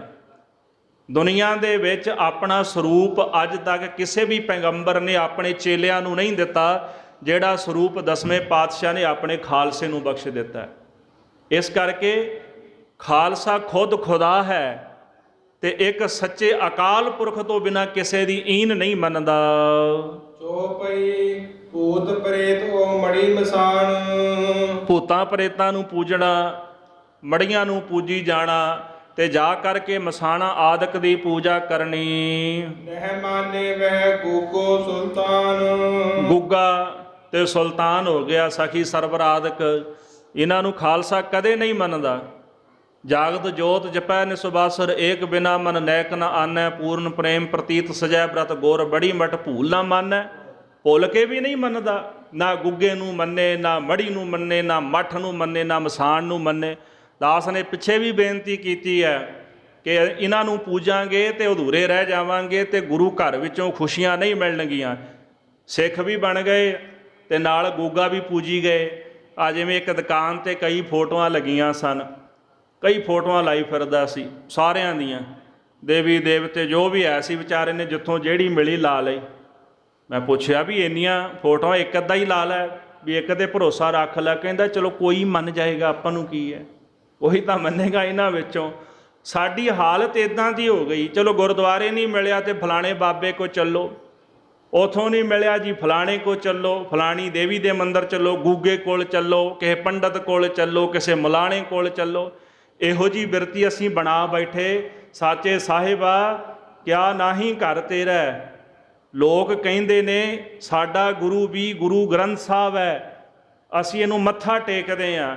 ਗੱਲ ਮੱਥੇ ਟੇਕਣ ਤੱਕ ਨਹੀਂ, ਇੱਥੇ ਤਾਂ ਗੁਰੂ ਗ੍ਰੰਥ ਸਾਹਿਬ ਜੀ ਦੀ ਵਿਚਾਰਧਾਰਾ ਨੂੰ ਜ਼ਿੰਦਗੀ ਵਿੱਚ ਢਾਲਣ ਦੀ ਜ਼ਰੂਰਤ ਹੈ। ਮੱਥਾ ਟੇਕਣਾ ਬਹੁਤ ਵੱਡੀ ਗੱਲ ਹੈ। ਗੁਰੂ ਗ੍ਰੰਥ ਸਾਹਿਬ ਨੂੰ ਜਿਹੜਾ ਨਮਸਕਾਰ ਕਰਦਾ ਉਹਦੇ ਵੱਡੇ ਭਾਗ। ਤੇ ਕੇਵਲ ਇੰਨੀ ਗੱਲ ਕਹਿ ਦੇਣੀ ਵੀ ਮੈਂ ਗੁਰੂ ਗ੍ਰੰਥ ਸਾਹਿਬ ਨੂੰ ਮੱਥਾ ਟੇਕਦਾ, ਉਹ ਸਾਡਾ ਵੀ ਗੁਰੂ, ਅਸੀਂ ਵੀ ਮੰਨਦੇ ਹਾਂ ਗੁਰੂ ਗ੍ਰੰਥ ਸਾਹਿਬ ਨੂੰ। ਤੁਹਾਡੇ ਮੰਨਣ ਨਾ ਮੰਨਣ ਨਾਲ ਕੋਈ ਫਰਕ ਨਹੀਂ ਪੈਣਾ। ਫਰਕ ਉਸ ਦਿਨ ਪੈਣਾ ਜਿਸ ਦਿਨ ਅਸੀਂ ਗੁਰੂ ਗ੍ਰੰਥ ਸਾਹਿਬ ਦੀ ਵਿਚਾਰਧਾਰਾ ਨੂੰ ਮੰਨਣਾ ਸ਼ੁਰੂ ਕਰ ਦਿੱਤਾ। ਉੱਥੇ ਫਿਰ ਗੁਰੂ ਨਾਨਕ ਸਾਹਿਬ ਜੀ ਕਹਿੰਦੇ ਮੰਨੇ ਕੀ ਗਤ ਕਹੀ ਨਾ ਜਾਏ, ਜੇ ਕੋ ਕਹਿ ਪਿੱਛੇ ਪਛਤਾਏ। ਕਾਗਦ ਕਲਮ ਨਾ ਲਿਖਣ ਹਾਰ, ਮੰਨੇ ਕਾ ਬਹਿ ਕਰਨ ਵਿਚਾਰ। ਉੱਥੇ ਤਾਂ ਫਿਰ ਉਹਨਾਂ ਦੀ ਮਹਿਮਾ ਹੀ ਕਹਿਣ ਕਥਨ ਤੋਂ ਪਰਿਆ, ਜਿਹੜਾ ਇਸ ਵਿਚਾਰਧਾਰਾ ਨੂੰ ਜ਼ਿੰਦਗੀ ਵਿੱਚ ਧਾਰਨ ਕਰ ਲੈਂਦਾ। ਇਸ ਕਰਕੇ ਖਾਲਸਾ ਭੂਤਾਂ ਪ੍ਰੇਤਾਂ, ਮੜੀ ਮਸਾਣ, ਗੁੱਗੋ ਸੁਲਤਾਨ, ਪੀਰ ਫਕੀਰ ਆਦਿਕ ਇਹਨਾਂ ਚੋਂ ਕਿਸੇ ਨੂੰ ਵੀ ਨਹੀਂ ਮੰਨਦਾ, ਕੇਵਲ ਇੱਕ ਅਕਾਲ ਪੁਰਖ ਦੀ ਈਨ ਮੰਨਦਾ ਹੈ। ਇੱਕੋ ਜਨੇਊ ਪਹਿਰੇ ਨਾ ਧੋਤੀ। ਨਾ ਉਹ ਟਿੱਕਾ ਲਾਉਂਦਾ, ਨਾ ਗਲ ਦੇ ਵਿੱਚ ਜਨੇਊ ਪਹਿਨਦਾ ਤੇ ਨਾ ਧੋਤੀ ਪਾਉਂਦਾ ਹੈ। ਇੱਕ ਸੁਨਹਿਰੇ ਖਾਏ ਬਹੁ ਕੋਤੇ। ਇੱਕ ਸੁਨਹਿਰੇ ਵਿੱਚ ਖਾਂਦੇ ਨੇ। ਇੱਕ ਸੁਨਹਿਰੇ ਵਿੱਚ ਖਾਣ ਤੋਂ ਭਾਵ ਹੈ, ਵੇਖੋ ਜਦੋਂ ਅੰਮ੍ਰਿਤਪਾਨ ਕਰੀਦਾ ਨਾ, ਪਹਿਲਾਂ 5 ਸਿੰਘ ਸਾਹਿਬਾਨ ਸਾਨੂੰ ਅੰਮ੍ਰਿਤਪਾਨ ਕਰਾਉਂਦੇ ਨੇ ਤੇ ਬਾਅਦ ਵਿੱਚ ਇੱਕ ਹੀ ਬਾਟੇ ਵਿੱਚੋਂ ਸਾਨੂੰ ਸਾਰਿਆਂ ਨੂੰ ਅੰਮ੍ਰਿਤ ਛਕਾਇਆ ਜਾਂਦਾ ਹੈ। ਤੇ ਜਿਹੜੀ ਕੜਾਹ ਪ੍ਰਸ਼ਾਦ ਦੀ ਦੇਗ ਬਣਦੀ ਹੈ ਨਾ, ਬਾਅਦ ਵਿੱਚ ਕੜਾਹ ਪ੍ਰਸ਼ਾਦ ਦੀ ਦੇਗ ਵੀ ਇੱਕੋ ਬਾਟੇ ਵਿੱਚ ਹੀ ਛਕਾਈ ਜਾਂਦੀ ਸੀ। ਹੁਣ ਦਾ ਤਾਂ ਪਤਾ ਨਹੀਂ, ਸਮੇਂ-ਸਮੇਂ ਨਾਲ ਕੁਝ ਮਰਜ਼ਾਦਾ ਜਿਹੜੀਆਂ ਹਨ ਉਹ ਬਦਲ ਗਈਆਂ ਨੇ। ਹਰ ਕਿਸੇ ਨੇ ਆਪਣੀ ਮਰਜ਼ੀ ਨਾਲ, ਕਿਉਂਕਿ ਪਹਿਲਾਂ ਕੇਵਲ ਬੁੱਢੇ ਦਲ ਨੂੰ ਹੁਕਮ ਸੀ ਮਹਾਰਾਜ ਦਾ ਵੀ ਤੁਸੀਂ ਅੰਮ੍ਰਿਤਪਾਨ ਕਰਾਉਣਾ, ਉਹੀ ਅੰਮ੍ਰਿਤ ਛਕਾਉਂਦੇ ਸਨ ਪੂਰਨ ਮਰਿਆਦਾ ਨਾਲ। ਸਮੇਂ ਨਾਲ ਕੁਝ ਚੀਜ਼ਾਂ ਅਸੀਂ ਆਪਣੇ ਹੱਥ ਵਿੱਚ ਲੈ ਲਈਆਂ। ਜਿਹੜਾ ਹੱਕ ਗੁਰੂ ਸਾਹਿਬ ਨੇ ਪੰਥ ਨੂੰ ਦਿੱਤਾ ਸੀ, ਹਰ ਕਿਸੇ ਨੇ ਆਪਣੀ ਮਰਜ਼ੀ ਕਰਨੀ ਸ਼ੁਰੂ ਕਰ ਦਿੱਤੀ। ਮਰਿਆਦਾ 'ਚ ਫਰਕ ਪੈਣਾ ਹੀ ਸੀਗਾ, ਅਤੇ ਤਾਂ ਹੀ ਤਾਂ ਸਾਡੇ ਵਿੱਚ ਇੰਨੀ ਕੱਚ ਪਿੱਲ ਰਹਿ ਗਈ। ਉਹਦਾ ਕਾਰਨ ਇਹ ਸੀਗਾ, ਅੰਮ੍ਰਿਤ ਉਹੀ ਹੈ ਪਰ ਉੱਥੇ ਮਰਿਆਦਾ ਵਿੱਚ ਫਰਕ ਪਾ ਦਿੱਤਾ ਗਿਆ। ਸੋ ਇਸ ਕਰਕੇ ਗੁਰਮੁਖੋ, ਮਰਿਆਦਾ ਸਭ ਤੋਂ ਵੱਡੀ ਚੀਜ਼ ਹੈ, ਅਤੇ ਗੁਰੂ ਸਾਹਿਬ ਮਰਿਆਦਾ ਨਾਲ ਪ੍ਰੇਮ ਕਰਦੇ ਨੇ। ਤਾਂ ਹੀ ਕਹਿੰਦੇ ਨਾ, ਰਹਿਣੀ ਰਹਿ ਸੋਈ ਸਿੱਖ ਮੇਰਾ। ਜਿਹੜਾ ਰਹਿਣੀ ਵਿੱਚ ਰਹਿੰਦਾ ਉਹੀ ਮੇਰਾ ਸਿੱਖ ਹੈ। ਰਹਿਤ ਪਿਆਰੀ ਮੁਝ ਕੋ ਰਹਿਤ ਪਿਆਰੀ ਗੁਰੂ ਨੂੰ, ਆਪਣੀ ਮਰਿਆਦਾ ਗੁਰੂ ਨੂੰ ਪਿਆਰੀ ਹੈ। ਇਸ ਕਰਕੇ ਗੁਰਮੁਖੋ, ਟਿੱਕੋ ਜਨੇਊ ਪਹਿਰਾ ਨਾ ਧੋਤੀ, ਇੱਕ ਸੁਨਹਿਰੇ ਖਾਏ ਬਹੁ ਗੋਤੀ। ਇੱਕ ਸੁਨਹਿਰੇ ਦੇ ਵਿੱਚ ਬਹਿ ਕੇ ਸਾਰੇ ਜਿਹੜੇ ਗੋਤੀ ਖਾਂਦੇ ਨੇ, ਕਿਸੇ ਤਰ੍ਹਾਂ ਦਾ ਭੇਦ ਭਾਵ ਜਿਹੜਾ ਉਹ ਨਹੀਂ ਕੀਤਾ ਜਾਂਦਾ। ਦੋਹਰਾ ਇਤਨੀ ਬਾਤ ਵਿਚਾਰ ਕਰ, ਉਤੇ ਬਾਤ ਲਈ ਚੀਨ।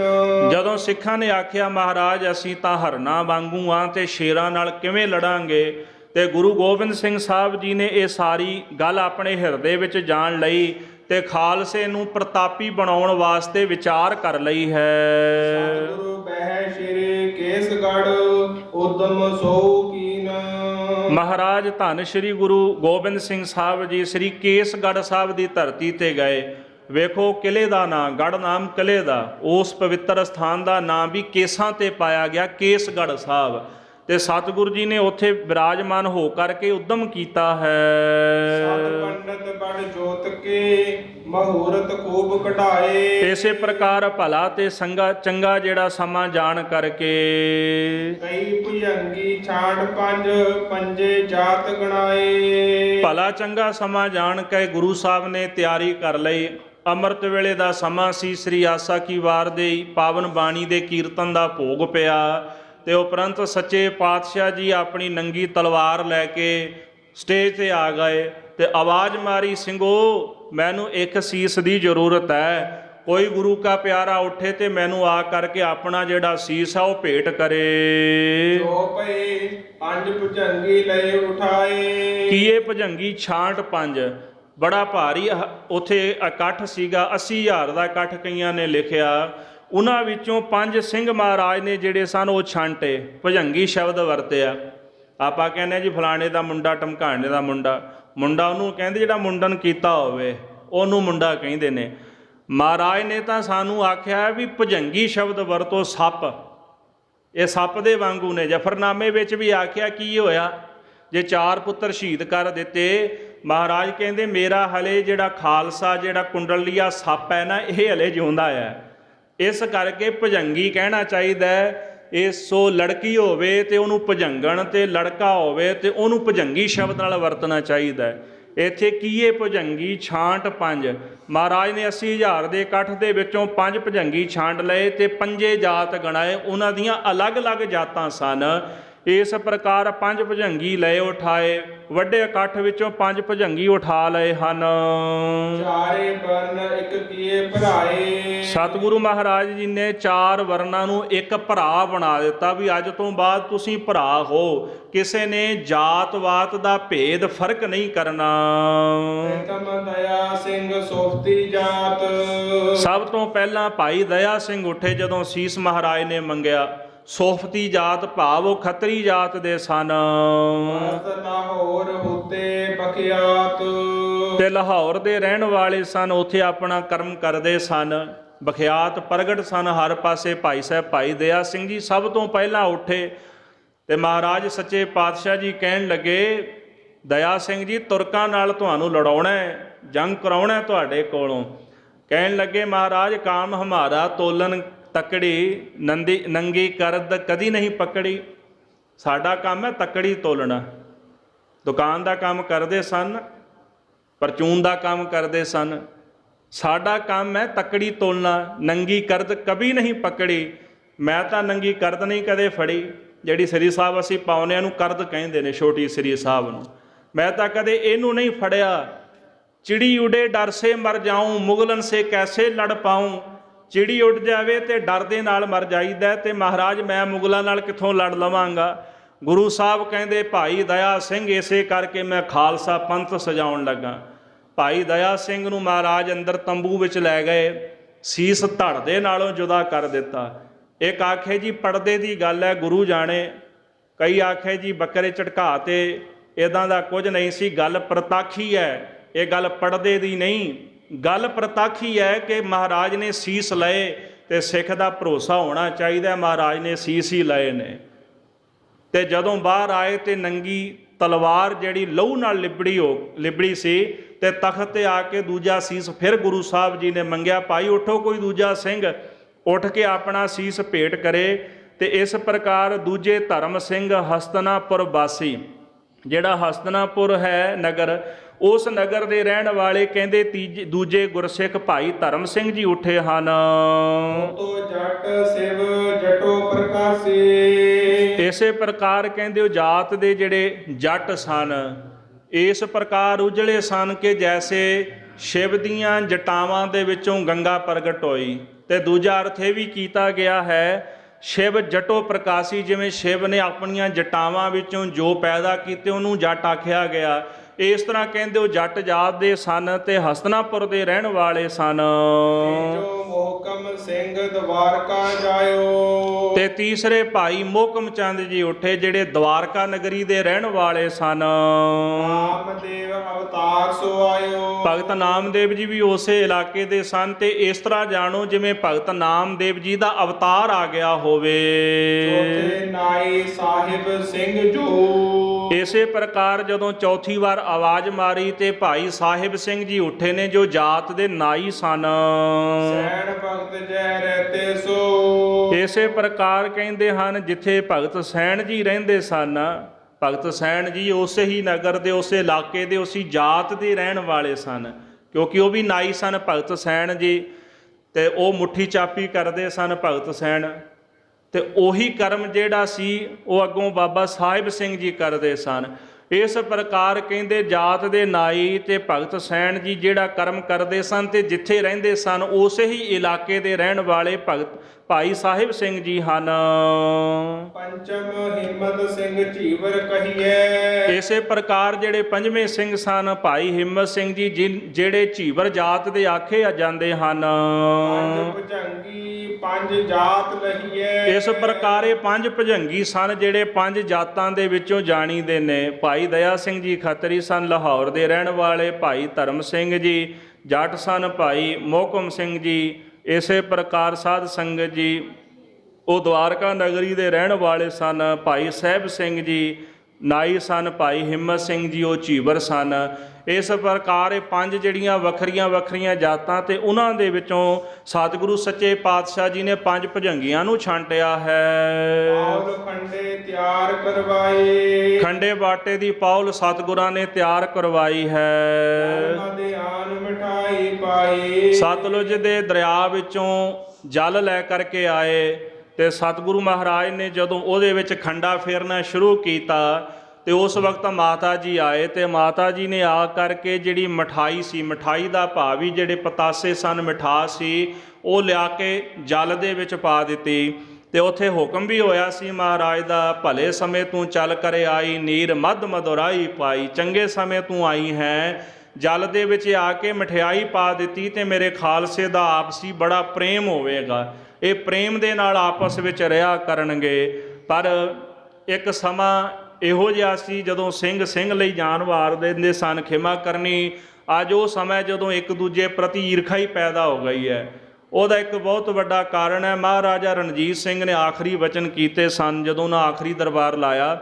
ਸ਼ੇਰੇ ਪੰਜਾਬ ਇਹ ਗੱਲ ਕਹਿਣ ਲੱਗੇ ਵੀ ਤੁਹਾਨੂੰ ਮਾਰ ਤਾਂ ਕੋਈ ਨਹੀਂ ਸਕਦਾ, ਪਰ ਜਿਸ ਦਿਨ ਤੁਹਾਡੀ ਤਲਵਾਰ ਦੀ ਪਾਣ ਤੁਹਾਡੇ ਲਹੂ 'ਚ ਉਤਰ ਗਈ ਨਾ, ਤੁਹਾਨੂੰ ਬਚਾ ਵੀ ਕੋਈ ਨਹੀਂ ਸਕਦਾ। ਇਹ ਸੱਚ ਹੈ। ਖਾਲਸੇ ਦੀ ਤਲਵਾਰ ਜਦੋਂ ਮੁਗਲਾਂ ਦੀਆਂ ਜੜ੍ਹਾਂ 'ਚ ਜਾ ਕੇ ਵੱਜੀ ਤੇ ਮੁਗਲ ਨਹੀਂ ਰਹੇ।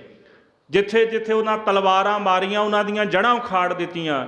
ਪਰ ਜਦੋਂ ਉਹਨਾਂ ਦੀ ਤਲਵਾਰ ਆਪਣੇ ਲਹੂ ਦੇ ਵਿੱਚ ਉਤਰਨ ਲੱਗ ਪਈ ਤੇ ਫਿਰ ਵੇਖੋ ਹੁਣ ਕਿੰਨੇ ਭੇਦ ਭਾਵ ਪੈਦਾ ਹੋ ਗਏ ਤੇ ਇੱਕ ਦੂਜੇ ਨੂੰ ਮਾਰਨ ਤੇ ਤੁਲੇ ਹੋਏ ਨੇ। ਮਾਤਾ ਜੀ ਨੇ ਮਠਿਆਈ ਮਿਠਾਸ ਪਤਾਸੇ ਲਿਆ ਕਰਕੇ ਅੰਮ੍ਰਿਤ ਦੇ ਵਿੱਚ ਪਾਏ ਤੇ ਸਤਿਗੁਰੂ ਕਹਿੰਦੇ ਮੇਰੇ ਖਾਲਸੇ ਵਿੱਚ ਆਪਸੀ ਪ੍ਰੇਮ ਬੜਾ ਹੋਵੇਗਾ। ਇਸ ਤਰ੍ਹਾਂ ਭਾਈ ਰਤਨ ਸਿੰਘ ਜੀ ਕਹਿੰਦੇ ਜਲ ਮਦ ਆਨ ਮਿਠਾਈ ਪਾਈ। ਮਾਤਾ ਜੀ ਨੇ ਜਲ ਵਿੱਚ ਲਿਆ ਕੇ ਪਤਾਸੇ ਪਾਏ ਹਨ। ਮਦ ਰਾਖੇ ਕਰਦ ਗਟਾਏ। ਇਸ ਤਰ੍ਹਾਂ ਗੁਰੂ ਸਾਹਿਬ ਜੀ ਨੇ ਜਿਹੜੀ ਕਰਦ ਸੀ, ਕਿਰਪਾਨ ਸੀਗੀ, ਉਹ ਅੰਮ੍ਰਿਤ ਦੇ ਵਿੱਚ ਗਡਾ ਕੇ ਰੱਖੀ। ਇੱਕ ਮਰਿਆਦਾ ਹੈ, ਜਦੋਂ ਪੰਜ ਸਿੰਘ ਸਾਹਿਬਾਨ ਅੰਮ੍ਰਿਤ ਤਿਆਰ ਕਰਦੇ ਨੇ ਤੇ ਸ੍ਰੀ ਸਾਹਿਬ ਜਿਹੜੀ ਹੈ ਹਰ ਇੱਕ ਸਿੰਘ ਦੇ ਕੋਲ ਹੁੰਦੀ ਹੈ। ਜਦੋਂ ਅੰਮ੍ਰਿਤ ਤਿਆਰ ਕਰਦੇ ਨੇ ਤੇ ਵੀਰ ਆਸਣ ਤੇ ਬੈਠੇ ਹੁੰਦੇ ਨੇ। ਜਿਹੜਾ ਸਿੰਘ ਬਾਣੀ ਪੜ੍ਹਦਾ ਹੁੰਦਾ, ਜਿਹਦੀ ਵਾਰੀ ਹੁੰਦੀ ਹੈ, ਸ੍ਰੀ ਸਾਹਿਬ ਮੋਢੇ ਤੇ ਲਾ ਕੇ ਧਾਰ ਬਾਟੇ ਵੱਲ ਕਰਕੇ ਤੇ ਉਹਦਾ ਕਬਜ਼ਾ ਜਿਹੜਾ ਹੁੰਦਾ ਉਹ ਬਾਟੇ ਤੇ ਰੱਖਦੇ ਨੇ, ਉੱਪਰਲੇ ਪਾਸੇ ਬਾਟੇ ਦੇ ਕਿਨਾਰੇ ਤੇ ਇੱਕ ਹੱਥ ਵਿੱਚ ਖੰਡਾ ਹੁੰਦਾ ਤੇ ਧਾਰ ਵਾਲਾ ਪਾਸਾ ਜਿਹੜਾ ਉਹ ਅੰਮ੍ਰਿਤ ਜਲ ਦੇ ਵਿੱਚ ਮਾਰਦੇ ਨੇ। ਖੰਡਾ ਜਿਹੜਾ ਹੁੰਦਾ, ਧਾਰ ਵਾਲਾ ਪਾਸਾ ਅੰਮ੍ਰਿਤ ਜਲ ਵਿੱਚ ਮਾਰਦੇ ਨੇ। ਜਿਹੜੇ ਦੂਸਰੇ ਸਿੰਘ ਹੁੰਦੇ ਨੇ ਨਾਲ, ਜਿਹਦੇ ਹੱਥ ਵਿੱਚ ਖੰਡਾ ਹੋਵੇ, ਇੱਕ ਹੱਥ ਵਿੱਚ ਸ੍ਰੀ ਸਾਹਿਬ ਗਡਾਈ ਹੁੰਦੀ ਹੈ ਤੇ ਦੂਸਰੇ ਹੱਥ ਵਿੱਚ ਖੰਡਾ ਹੁੰਦਾ ਹੈ। ਤੇ ਜਿਹੜਾ ਦੂਜਾ ਸਿੰਘ ਹੁੰਦਾ ਹੈ, ਜਿਹੜੇ ਬਾਣੀ ਨਹੀਂ ਪੜ੍ਹਦੇ ਹੁੰਦੇ, ਉਹ ਸਿੰਘ ਵੀਰ ਆਸਣ ਤੇ ਬੈਠੇ ਹੁੰਦੇ ਨੇ ਤੇ ਉਹਨਾਂ ਨੇ ਵੀ ਸ੍ਰੀ ਸਾਹਿਬ ਜਿਹੜੀ ਆ ਉਹ ਬਾਟੇ ਨਾਲ ਲਾਈ ਹੁੰਦੀ ਹੈ ਤੇ ਦੂਸਰਾ ਉਹਨਾਂ ਨੇ ਹੱਥ ਵੀ ਬਾਟੇ ਨਾਲ ਲਾਇਆ ਹੁੰਦਾ, ਬਾਟਾ ਫੜਿਆ ਹੁੰਦਾ ਹੱਥ ਦੇ ਨਾਲ। ਇਸ ਮਰਿਆਦਾ ਦੇ ਨਾਲ ਉਹ ਅੰਮ੍ਰਿਤ ਜਿਹੜਾ ਉਹ ਤਿਆਰ ਕਰਦੇ ਨੇ। ਇਸ ਕਰਕੇ ਇੱਥੇ ਬਚਨ ਆਇਆ ਹੈ ਕਿ ਸਤਿਗੁਰਾਂ ਨੇ ਜਦੋਂ ਅੰਮ੍ਰਿਤ ਤਿਆਰ ਕੀਤਾ, ਤਹਿਮਦ ਰਾਖੀ ਕਰਦ ਗਡਾਏ। ਜਿਹੜੀ ਕਰਦ ਸ੍ਰੀ ਸਾਹਿਬ ਸੀ, ਇਸ ਤਰ੍ਹਾਂ ਉਹਦੇ ਵਿੱਚ ਅੰਮ੍ਰਿਤ ਵਿੱਚ ਗਡਾ ਕੇ ਰੱਖੀ ਹੈ। ਸਤਿਗੁਰ ਰਾਖੀ ਕਰਦ ਧਾਰੇ ਦਾਏ। ਇਸੇ ਪ੍ਰਕਾਰ ਸੱਜੇ ਹੱਥ ਦੇ ਵਿੱਚ ਖੰਡਾ ਪਕੜ ਕੇ ਤੇ ਗੁਰੂ ਸਾਹਿਬ ਜੀ ਨੇ ਅੰਮ੍ਰਿਤ ਜਲ ਦੇ ਵਿੱਚ ਫੇਰਿਆ ਤੇ ਉਹਦੀ ਧਾਰ ਜਿਹੜੀ ਸਿੱਧੀ ਰੱਖੀ ਹੈ। ਛੇ ਸਤਿਗੁਰ ਸਤਨਾਮ ਕਹਿਓ, ਕਰਤਾ ਪੁਰਖ ਉਚਾਰ। ਇੱਕ ਬਚਨ ਹੋਰ ਹੈ, ਜਿਸ ਖੰਡੇ ਨਾਲ ਮਹਾਰਾਜ ਨੇ ਅੰਮ੍ਰਿਤ ਤਿਆਰ ਕੀਤਾ ਸੀ ਉਹਦਾ ਆਕਾਰ ਹੀ ਕੁਝ ਹੋਰ ਹੈ। ਇਉਂ ਕਹਿ ਲਓ ਕਿ ਉਹ ਘੱਟੋ ਘੱਟ ਉਹ ਖੰਡਾ 3.5 ਫੁੱਟ ਤੋਂ ਜ਼ਿਆਦਾ ਹੀ ਹੋਵੇਗਾ। ਉਹਦੇ ਦਰਸ਼ਨ ਵੀ ਕਰਨ ਨੂੰ ਪ੍ਰਾਪਤ ਹੋਏ। ਤੇ ਜਿਹੜੇ ਖੰਡੇ ਨਾਲ ਹੁਣ ਅੰਮ੍ਰਿਤ ਤਿਆਰ ਕੀਤਾ ਜਾਂਦਾ, ਇਹ ਖੰਡੇ ਦਾ ਆਕਾਰ ਹੀ ਬਦਲ ਦਿੱਤਾ ਗਿਆ। ਅਸਲ ਵਿੱਚ ਜਿਹੜਾ ਖੰਡਾ ਹੁੰਦਾ ਨਾ, ਉਹ ਦੋ ਧਾਲੀ ਤਲਵਾਰ ਹੁੰਦੀ ਹੈ। ਉਹਦੀ ਧਾਰ ਜਿਹੜੀ ਹੈ ਨਾ, ਉਹ ਦੋਨੇ ਪਾਸੇ ਹੁੰਦੀ ਹੈ। ਜਿਹੜਾ ਖੰਡਾ ਅਸੀਂ ਅੱਜ ਵੇਖਦੇ ਹਾਂ, ਅਸਲ ਵਿੱਚ ਇਹ ਖੰਡੇ ਦਾ ਰੂਪ ਨਹੀਂ। ਤੇ ਦਾਸ ਨੇ ਇੱਕ ਬਚਨ ਸਰਵਣ ਕੀਤਾ, ਪੜ੍ਹਨ ਨੂੰ ਵੀ ਪ੍ਰਾਪਤ ਹੋਇਆ, ਕਿਉਂਕਿ ਬੜੀ ਇਹ ਗਹਿਰੀ ਸਾਜ਼ਿਸ਼ ਸੀ ਜਦੋਂ ਇਹ ਮਰਿਆਦਾ ਬਦਲੀ ਗਈ। ਪਹਿਲਾਂ ਵੱਡੇ ਖੰਡੇ ਨਾਲ ਅੰਮ੍ਰਿਤ ਤਿਆਰ ਕੀਤਾ ਜਾਂਦਾ ਸੀਗਾ ਤੇ ਅੰਗਰੇਜ਼ਾਂ ਦੇ ਸਮੇਂ ਉਹ ਛੋਟਾ ਖੰਡਾ ਬਣਾ ਦਿੱਤਾ ਗਿਆ, ਜਿਹੜਾ ਅੱਜ ਕੱਲ੍ਹ ਖੰਡਾ ਅੰਮ੍ਰਿਤ ਵਾਸਤੇ ਵਰਤਿਆ ਜਾਂਦਾ ਹੈ। ਤੇ ਸਾਧ ਸੰਗਤ ਜੀ, ਸਮੇਂ ਨਾਲ ਹੀ ਫਰਕ ਪਿਆ ਨਾ। ਜਿਹੜੀ ਦਸਤਾਰ ਅੱਜ ਬੰਨੀ ਜਾਂਦੀ ਹੈ, ਜਿਹੜੀ ਚੁੰਝ ਵਾਲੀ ਪੱਗ, ਇਹ ਗੋਰਿਆਂ ਤੋਂ ਸ਼ੁਰੂ ਹੋਈ ਹੈ।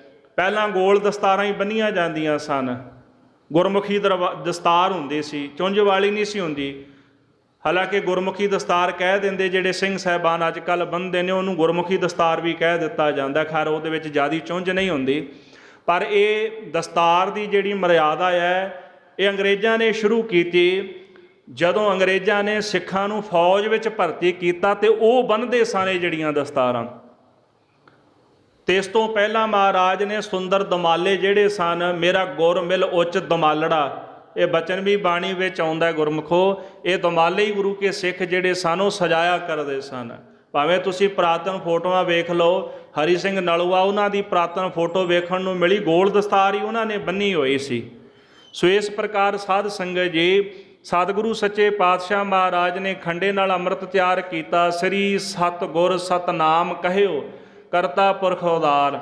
ਸਭ ਤੋਂ ਪਹਿਲਾਂ ਅਰਦਾਸ ਬੇਨਤੀ ਕੀਤੀ ਗਈ, ਉਪਰੰਤ ਸ੍ਰੀ ਜਪਜੀ ਸਾਹਿਬ ਜੀ ਦਾ ਪਾਠ ਕੀਤਾ। ਏਕ ਓੰਕਾਰ ਸਤਨਾਮ ਕਰਤਾ ਪੁਰਖ ਨਿਰਭਉ ਨਿਰਵੈਰ, ਅਕਾਲ ਮੂਰਤ ਆਜੂਨੀ ਸੈਭੰ, ਗੁਰ ਪ੍ਰਸਾਦ ਜਪ ਆਦ ਸੱਚ, ਜੁਗਾਦ ਸੱਚ, ਹੈ ਭੀ ਸੱਚ, ਨਾਨਕ ਹੋਸੀ ਭੀ ਸੱਚ। ਇਸ ਤਰ੍ਹਾਂ ਸ੍ਰੀ ਜਪਜੀ ਸਾਹਿਬ ਜੀ ਦੀ ਆਰੰਭਤਾ ਕੀਤੀ। ਸਤਨਾਮ ਜੀ ਦਾ ਨਾਮ ਸੱਚਾ ਹੈ। ਸ੍ਰੀ ਜੋ ਸ਼੍ਰੋਮਣੀ ਹੈ, ਓੰਕਾਰ ਜਿਹੜਾ ਆਕਾਰ ਤੋਂ ਰਹਿਤ ਸਾਰੀ ਸ੍ਰਿਸ਼ਟੀ ਨੂੰ ਪੈਦਾ ਕਰਨ ਵਾਲਾ, ਪਾਲਣ ਵਾਲਾ, ਮੇਟਣ ਵਾਲਾ ਹੈ। ਕਰਤਾ ਪੁਰਖ ਉਚਾਰ, ਕਰਤਾ ਸਾਰੀ ਸ੍ਰਿਸ਼ਟੀ ਨੂੰ ਬਣਾਉਣ ਵਾਲਾ, ਤੇ ਪੁਰਖ ਜਿਹੜਾ ਸਾਰਿਆਂ ਵਿੱਚ ਵਿਆਪਕ ਹੈ। ਅਕਾਲ ਅਕਾਲੈ ਜਾਪ ਕਰ, ਤੋਰੀ ਕਿਰਪਾ ਨਿਜ ਧਾਰ। ਅਕਾਲ ਦਾ ਜਾਪ ਜਪ ਕੇ ਮਹਾਰਾਜ ਨੇ ਖੰਡੇ ਬਾਟੇ ਦੀ ਪੌਲ ਜਿਹੜੀ ਤਿਆਰ ਕੀਤੀ ਹੈ। ਹੇ ਅਕਾਲ ਪੁਰਖ, ਤੇਰੀ ਕਿਰਪਾ ਨਾਲ ਹੀ ਸਾਰਾ ਕੁਝ ਹੋਇਆ ਹੈ। ਸੋ ਪਏ ਪ੍ਰਥਮ ਭਗਉਤੀ ਵਾਰ ਜੋ ਕੋੜੇ। ਪੰਜ ਬਾਣੀਆਂ ਦਾ ਜਾਪ ਜਪ ਕੇ ਉਪਰੰਤ ਜਿਹੜੀ ਆਪਾਂ ਅਰਦਾਸ ਕਰਦੇ ਆ ਨਾ, ਪ੍ਰਥਮ ਭਗਉਤੀ ਸਿਮਰ ਕੈ ਗੁਰੂ ਨਾਨਕ ਲਈ ਧਿਆਏ, ਫਿਰ ਅੰਗਦ ਗੁਰ ਤੇ ਅਮਰਦਾਸ, ਰਾਮਦਾਸੈ ਹੋਈ ਸਹਾਏ। ਇਹ ਪੌੜੀ ਮਹਾਰਾਜ ਨੇ ਉਦੋਂ ਜੋੜੀ ਹੈ। ਪ੍ਰਥਮ ਭਗਉਤੀ ਜਿਹੜੀ ਹੈ ਇਹ ਪਰਮੇਸ਼ਰ ਅਕਾਲ ਪੁਰਖ ਵਾਹਿਗੁਰੂ ਦੀ ਉਹ ਸ਼ਕਤੀ ਹੈ ਜਿਹੜੀ ਸਾਰੇ ਸੰਸਾਰ ਨੂੰ ਚਲਾ ਰਹੀ ਹੈ। ਭਗਉਤੀ ਸ੍ਰੀ ਸਾਹਿਬ ਨੂੰ ਵੀ ਆਖਦੇ ਨੇ ਸਭ ਤੋਂ ਪਹਿਲਾਂ ਮੈਂ ਉਸ ਅਕਾਲ ਪੁਰਖ ਨੂੰ ਸਿਮਰ ਕੇ, ਪ੍ਰਥਮ ਭਗਉਤੀ ਸਿਮਰ ਕੇ, ਸਭ ਤੋਂ ਪਹਿਲਾਂ ਅਕਾਲ ਪੁਰਖ ਜੀ ਨੂੰ ਸਿਮਰ ਕੇ ਗੁਰੂ ਨਾਨਕ ਲਈ ਧਿਆਏ, ਮੈਂ ਗੁਰੂ ਨਾਨਕ ਸਾਹਿਬ ਜੀ ਨੂੰ ਧਿਆਉਂਦਾ ਹਾਂ। ਇਸ ਤਰ੍ਹਾਂ ਗੁਰੂ ਸਾਹਿਬ ਜੀ ਨੇ ਜਿਹੜੀ ਪ੍ਰਥਮ ਭਗਉਤੀ ਵਾਲੀ ਵਾਰ ਦੀ ਪਹਿਲੀ ਪੌੜੀ ਜਿਹੜੀ ਅੰਮ੍ਰਿਤ ਵੇਲੇ ਉਹ ਜੋੜੀ ਹੈ। ਆਪ ਸਤਿਗੁਰ ਜੋੜੇ। ਸਤਿਗੁਰੂ ਮਹਾਰਾਜ ਨੇ ਗੁਰੂ ਨਾਨਕ ਸਾਹਿਬ ਅਕਾਲ ਪੁਰਖ ਤੋਂ ਲੈ ਕਰਕੇ 9ਵੇਂ ਪਾਤਸ਼ਾਹ ਜੀ ਤੱਕ ਇਸ ਤਰ੍ਹਾਂ ਪੌੜੀ ਨੂੰ ਜੋੜਿਆ ਹੈ। ਅਰਦਾਸ ਕੀਤੀ ਤੇ ਅਰਦਾਸ ਕਰਕੇ 9 ਪਾਤਸ਼ਾਹੀਆਂ ਨੂੰ ਅਰਦਾਸ ਦੇ ਵਿੱਚ ਧਿਆਉਣਾ ਕੀਤਾ ਹੈ। ਤੇ ਫਿਰ ਅਰਦਾਸ ਕੀਤੀ ਮਹਾਰਾਜ ਹੁਣ 10ਵੇਂ ਜਾਮੇ ਦੇ ਵਿੱਚ ਆਪ ਜੀ ਆਪਣਾ ਸਰੂਪ ਧਾਰਨ ਕਰਕੇ ਆਇਓ ਤੇ ਕਿਰਪਾ ਕਰੋ, ਆਪ ਜੀ ਨੇ ਸਾਡੇ ਉੱਪਰ ਵੀ ਕਿਰਪਾ ਕਰਨੀ। ਇਸ ਤਰ੍ਹਾਂ 10ਵੇਂ ਪਾਤਸ਼ਾਹ ਅਰਦਾਸ ਕਰਦੇ ਨੇ, ਆਪ ਜੀ ਨੇ ਮੇਰੇ ਅੰਗ ਸੰਗ ਸਹਾਈ ਹੋਣਾ। ਸਾਧ ਸੰਗਤ ਜੀ, ਚੰਡੀ ਦੀ ਵਾਰ ਦਾ ਜਾਪ ਕੀਤਾ ਗਿਆ। ਮਹਾਰਾਜ ਨੇ ਜਦੋਂ ਅੰਮ੍ਰਿਤ ਤਿਆਰ ਕੀਤਾ ਹੈ ਉਪਰੰਤ ਜਿਹੜੇ 32 ਸਵਈਏ ਸ੍ਰੀ ਦਸਮ ਗ੍ਰੰਥ ਸਾਹਿਬ ਜੀ ਦੀ ਬਾਣੀ ਹੈ, ਜਦੋਂ ਮੱਧ ਆਉਂਦਾ ਉਪਰੰਤ ਬਾਣੀ ਆਉਂਦੀ ਹੈ ਤੇ 32 ਸਵਈਆਂ ਦੇ ਵਿੱਚ ਗੁਰੂ ਸਾਹਿਬ ਜੀ ਨੇ ਸਿੱਖਾਂ ਨੂੰ ਉਪਦੇਸ਼ ਬਖਸ਼ਿਸ਼ ਕੀਤਾ। ਉਸ ਸਮੇਂ ਸਿੱਖਾਂ ਦੇ ਜਿਹੜੇ ਹਾਲਾਤ ਸਨ ਉਹਨਾਂ ਦੇ ਵਿੱਚ ਉਚਾਰਨ ਕੀਤੇ ਗਏ। ਵੈਸੇ ਤਾਂ ਗਿਣਤੀ ਦੇ 33 ਸਵਈਏ ਨੇ, ਪਰ ਇੱਥੇ 32 ਸਵਈਆਂ ਦਾ ਜ਼ਿਕਰ ਆਇਆ ਹੈ। ਵੈਸੇ 33 ਸਵਈਏ ਨੇ ਜਿਹੜੇ ਲਿਖਤੀ ਰੂਪ ਦੇ ਵਿੱਚ ਪ੍ਰਾਪਤ ਹੁੰਦੇ ਨੇ। ਇਸ ਤਰ੍ਹਾਂ ਮਹਾਰਾਜ ਨੇ ਉਹਨਾਂ ਸਵਈਆਂ ਨੂੰ ਉਚਾਰਨ ਕੀਤਾ ਹੈ। ਸਤਿਗੁਰੂ ਮਹਾਰਾਜ ਨੇ ਆਪਣੇ ਮੁਖਾਰ ਬਿੰਦ ਰਾਹੀਂ ਇਹਨਾਂ ਨੂੰ ਉਚਾਰਨ ਕੀਤਾ ਹੈ। ਇਸ ਪ੍ਰਕਾਰ ਤੇਜ ਪ੍ਰਤਾਪ ਵਾਲੀ ਜਿਹੜੀ ਚੰਡੀ ਦੀ ਵਾਰ ਦੀ ਬਾਣੀ ਹੈ। ਜਦੋਂ ਅੰਮ੍ਰਿਤ ਸਤਿਗੁਰਾਂ ਨੇ ਤਿਆਰ ਕੀਤਾ ਤੇ ਚੰਡੀ ਦੀ ਵਾਰ ਦਾ ਜਿਹੜਾ ਜਾਪ ਉਹ ਸਤਿਗੁਰਾਂ ਨੇ ਕੀਤਾ ਹੈ। ਹਾਂਜੀ। ਭੰਗੀ ਛੰਦ ਖੜ ਖੰਡ ਵਿਹੰਡੰ ਦਾਦਲ ਖੰਡੰ ਆਤਰਣ ਮੰਡੰ ਬਰ ਵੰਡੰ। ਸਾਧ ਸੰਗਤ ਜੀ, ਚੰਡੀ ਦੀ ਵਾਰ ਬੜੇ ਕਿੰਤੂ ਪਰੰਤੂ ਲੋਕ ਕਰਦੇ ਨੇ ਅੱਜ ਕੱਲ੍ਹ ਵੀ। ਦੇਵੀ ਦੀ ਉਸਤਤ ਹੈ, ਇਹ ਦੇਵੀ ਦੀ ਉਸਤਤ ਨਹੀਂ, ਅਕਾਲ ਪੁਰਖ ਦੀ ਉਸਤਤ ਹੈ ਚੰਡੀ ਦੀ ਵਾਰ ਜਿਹੜੀ ਹੈ। ਪਰ ਜਦੋਂ ਕੋਈ ਇਹਨੂੰ ਧਿਆਨ ਦੇ ਨਾਲ ਪੜ੍ਹੇ, ਸਮਝ ਉਦੋਂ ਆਵੇ ਨਾ, ਅਸੀਂ ਸੋਚਦੇ ਹਾਂ ਅਸੀਂ ਹਾਂ ਖੂਹ ਦੇ ਡੱਡੂ। ਆ ਜਿਵੇਂ ਖੂਹ ਵਿੱਚ ਡੱਡੂ ਸੀ ਨਾ, ਕੂਪ ਭਰਿਓ ਜੈਸੇ ਦਾਦਰਾ, ਕਛ ਦੇਸ਼ ਵਿਦੇਸ਼ ਨਾ ਬੂਝ। ਭਗਤ ਰਵਿਦਾਸ ਜੀ ਕਹਿੰਦੇ ਵੀ ਖੂਹ ਵਿੱਚ ਕੂਪ, ਖੂਹ, ਦਾਦਰਾ, ਡੱਡੂ, ਜਿਹੜਾ ਖੂਹ ਦੇ ਵਿੱਚ ਰਹਿਣ ਵਾਲਾ ਡੱਡੂ ਆ ਉਹਨੂੰ ਥੋੜ੍ਹਾ ਕਿਸ ਦੇਸ਼ ਵਿਦੇਸ਼ ਦੀ ਸੋਝੀ ਹੁੰਦੀ ਹੈ। ਉਹਦੇ ਵਾਸਤੇ ਤਾਂ ਖੂਹ ਹੀ ਸਾਰਾ ਕੁਝ ਹੈ। ਅਸੀਂ ਖੂਹ ਦੇ ਡੱਡੂ ਬਣ ਗਏ। ਚੰਡੀ ਦੀ ਵਾਰ, ਇਹ ਵਾਰ ਉਸ ਅਕਾਲ ਪੁਰਖ ਦੀ ਸ਼ਕਤੀ ਦੀ ਵਾਰ ਹੈ ਜਿਹਨੇ ਸੰਸਾਰ ਵਿੱਚ ਆਦਿ ਤੋਂ ਲੈ ਕੇ ਹੁਣ ਤੱਕ ਦੁਸ਼ਟਾਂ ਦਾ ਘਾਤ ਕੀਤਾ। ਚਾਹੇ ਉਹਨੂੰ ਭਗਉਤੀ ਤਲਵਾਰ ਨੂੰ ਕਹਿ ਲਓ ਜਿਹੜੀ ਗੁਰੂ ਸਾਹਿਬ ਜੀ ਦੀ ਗਾਤਰੇ ਵਿੱਚ ਸੀ। ਵੇਖੋ ਕਿੱਡੀ ਵੱਡੀ ਤਾਕਤ ਹੈ। ਭਗਉਤੀ 10ਵੇਂ ਪਾਤਸ਼ਾਹ ਦੇ ਗਾਤਰੇ ਵਿੱਚ ਰਹਿੰਦੀ ਹੈ। ਉਹ ਭਗਉਤੀ ਜਿਹਨੇ ਮੁਗਲਾਂ ਦੀ ਜੜ ਹਿਲਾ ਦਿੱਤੀ। ਇਹ ਪ੍ਰਮਾਤਮਾ ਦੀ ਆਦਿ ਸ਼ਕਤੀ ਭਗਉਤੀ, ਤੇ ਆਪ ਹੀ ਅਕਾਲ ਪੁਰਖ ਭਗਉਤੀ ਦਾ ਰੂਪ ਧਾਰਨ ਕਰਕੇ, ਸ਼ਸਤਰ ਦਾ ਰੂਪ ਧਾਰਨ ਕਰਕੇ ਸੰਸਾਰ ਵਿੱਚ ਦੁਸ਼ਟਾਂ ਦਾ ਘਾਤ ਕਰਦੇ ਨੇ। ਉਹ ਚੰਡੀ ਦੀ ਵਾਰ ਜਿਹੜੀ ਇਹ ਬੜੀ ਪ੍ਰਤਾਪੀ ਬਾਣੀ ਹੈ 10ਵੇਂ ਪਾਤਸ਼ਾਹ ਦੀ। ਦੇਵਤੇ ਤੇ ਦੈਂਤਾਂ ਦੇ ਜੰਗ ਦਾ ਜ਼ਿਕਰ ਗੁਰੂ ਸਾਹਿਬ ਨੇ ਕੀਤਾ ਤੇ ਬਚਨ ਆਇਆ ਸੀ ਨਾ, ਤੈਂ ਹੀ ਦੁਰਗਾ ਸਾਜ ਕੇ ਦੈਂਤਾਂ ਦਾ ਨਾਸ਼ ਕਰਾਇਆ। ਉੱਥੇ ਨਹੀਂ ਪੜ੍ਹ ਹੋਇਆ ਤੁਹਾਡੇ ਕੋਲੋਂ। ਉਂਝ ਤਾਂ ਦੇਵੀ ਚੱਕ ਮਾਰਨ ਲੱਗ ਪਈ, ਤੁਹਾਨੂੰ ਵੀ ਦੇਵੀ ਦੀ ਉਸਤਤ ਕਰ ਦਿੱਤੀ। ਮਹਾਰਾਜ ਕਹਿੰਦੇ ਤੂੰ ਹੀ ਦੁਰਗਾ ਨੂੰ ਸਾਜਿਆ। ਦੁਰਗਾ ਕਿਹਨੂੰ ਕਹਿੰਦੇ ਨੇ? ਦੁਰਗਾ, ਦੁਰ ਨਾਮ ਬੁਰੇ ਦਾ, ਗਾ ਨਾਮ ਗਾਉਣ ਵਾਲੀ ਸ਼ਕਤੀ ਦਾ। ਉਹ ਪਰਮਾਤਮਾ ਦੀ ਸ਼ਕਤੀ ਜਿਹਨੇ ਬੁਰਿਆਂ ਨੂੰ ਗਾ ਦਿੱਤਾ, ਨਾਸ਼ ਕਰ ਦਿੱਤਾ। ਚੰਡੀ, ਚੰਡ ਨਾਮ ਦੇ ਦੈਂਤ ਨੂੰ ਮਾਰਿਆ, ਨਾਂ ਚੰਡੀ ਪੈ ਗਿਆ। ਪਰਮਾਤਮਾ ਨੂੰ ਕਹਿੰਦੇ ਨਾ ਵੀ ਤੂੰ ਕੇਸਾ ਧਾਰੀ ਹੈ, ਕੇਸਵ ਕਹਿ ਦਿੱਤਾ ਵੀ ਤੇਰੇ ਕੇਸ ਨੇ, ਤਾਂ ਕੇਸਵ ਕਹਿ ਦਿੱਤਾ ਅਕਾਲ ਪੁਰਖ ਨੂੰ। ਸੁੰਦਰ ਸਰੂਪ ਹੈ ਤੇ ਅਕਾਲ ਪੁਰਖ ਵਾਹਿਗੁਰੂ ਨੂੰ ਸ਼ਿਆਮ ਸੁੰਦਰ ਕਹਿ ਦਿੱਤਾ। ਬਾਣੀ ਅੰਦਰ ਗੁਣਾ ਕਰਕੇ ਬਿਆਨ ਕੀਤਾ ਗਿਆ ਨਾ। ਆਖਿਆ ਤੂੰ ਕਰਤਾ ਹੈ, ਕਿਉਂ ਤੂੰ ਸਾਰਿਆਂ ਨੂੰ ਕਰਨ ਵਾਲਾ। ਘੁਮਿਆਰ ਨੇ ਘੜਾ ਬਣਾਇਆ, ਮਿੱਟੀ ਦੇ ਭਾਂਡੇ ਬਣਾਏ, ਲੋਕਾਂ ਨੇ ਘੁਮਿਆਰ ਆਖਿਆ ਹੀ ਨਾ, ਨਾਮ ਪੈ ਗਿਆ। ਪਰਮਾਤਮਾ ਦੀ ਸ਼ਕਤੀ ਨੇ ਚੰਡ ਨਾਮ ਦਾ ਦੈਂਤ ਖਤਮ ਕੀਤਾ, ਉਹਦਾ ਨਾਂ ਚੰਡੀ ਪੈ ਗਿਆ।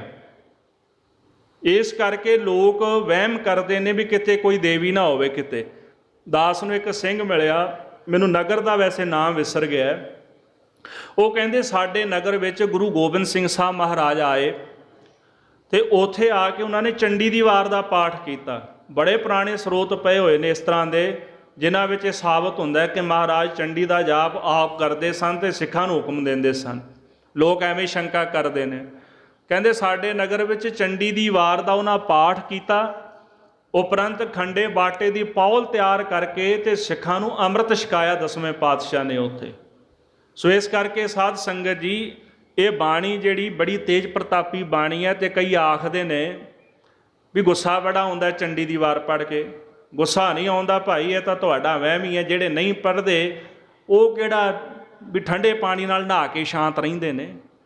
ਗੁੱਸਾ ਤਾਂ ਸਭ ਨੂੰ ਹੀ ਆਉਂਦਾ ਹੈ।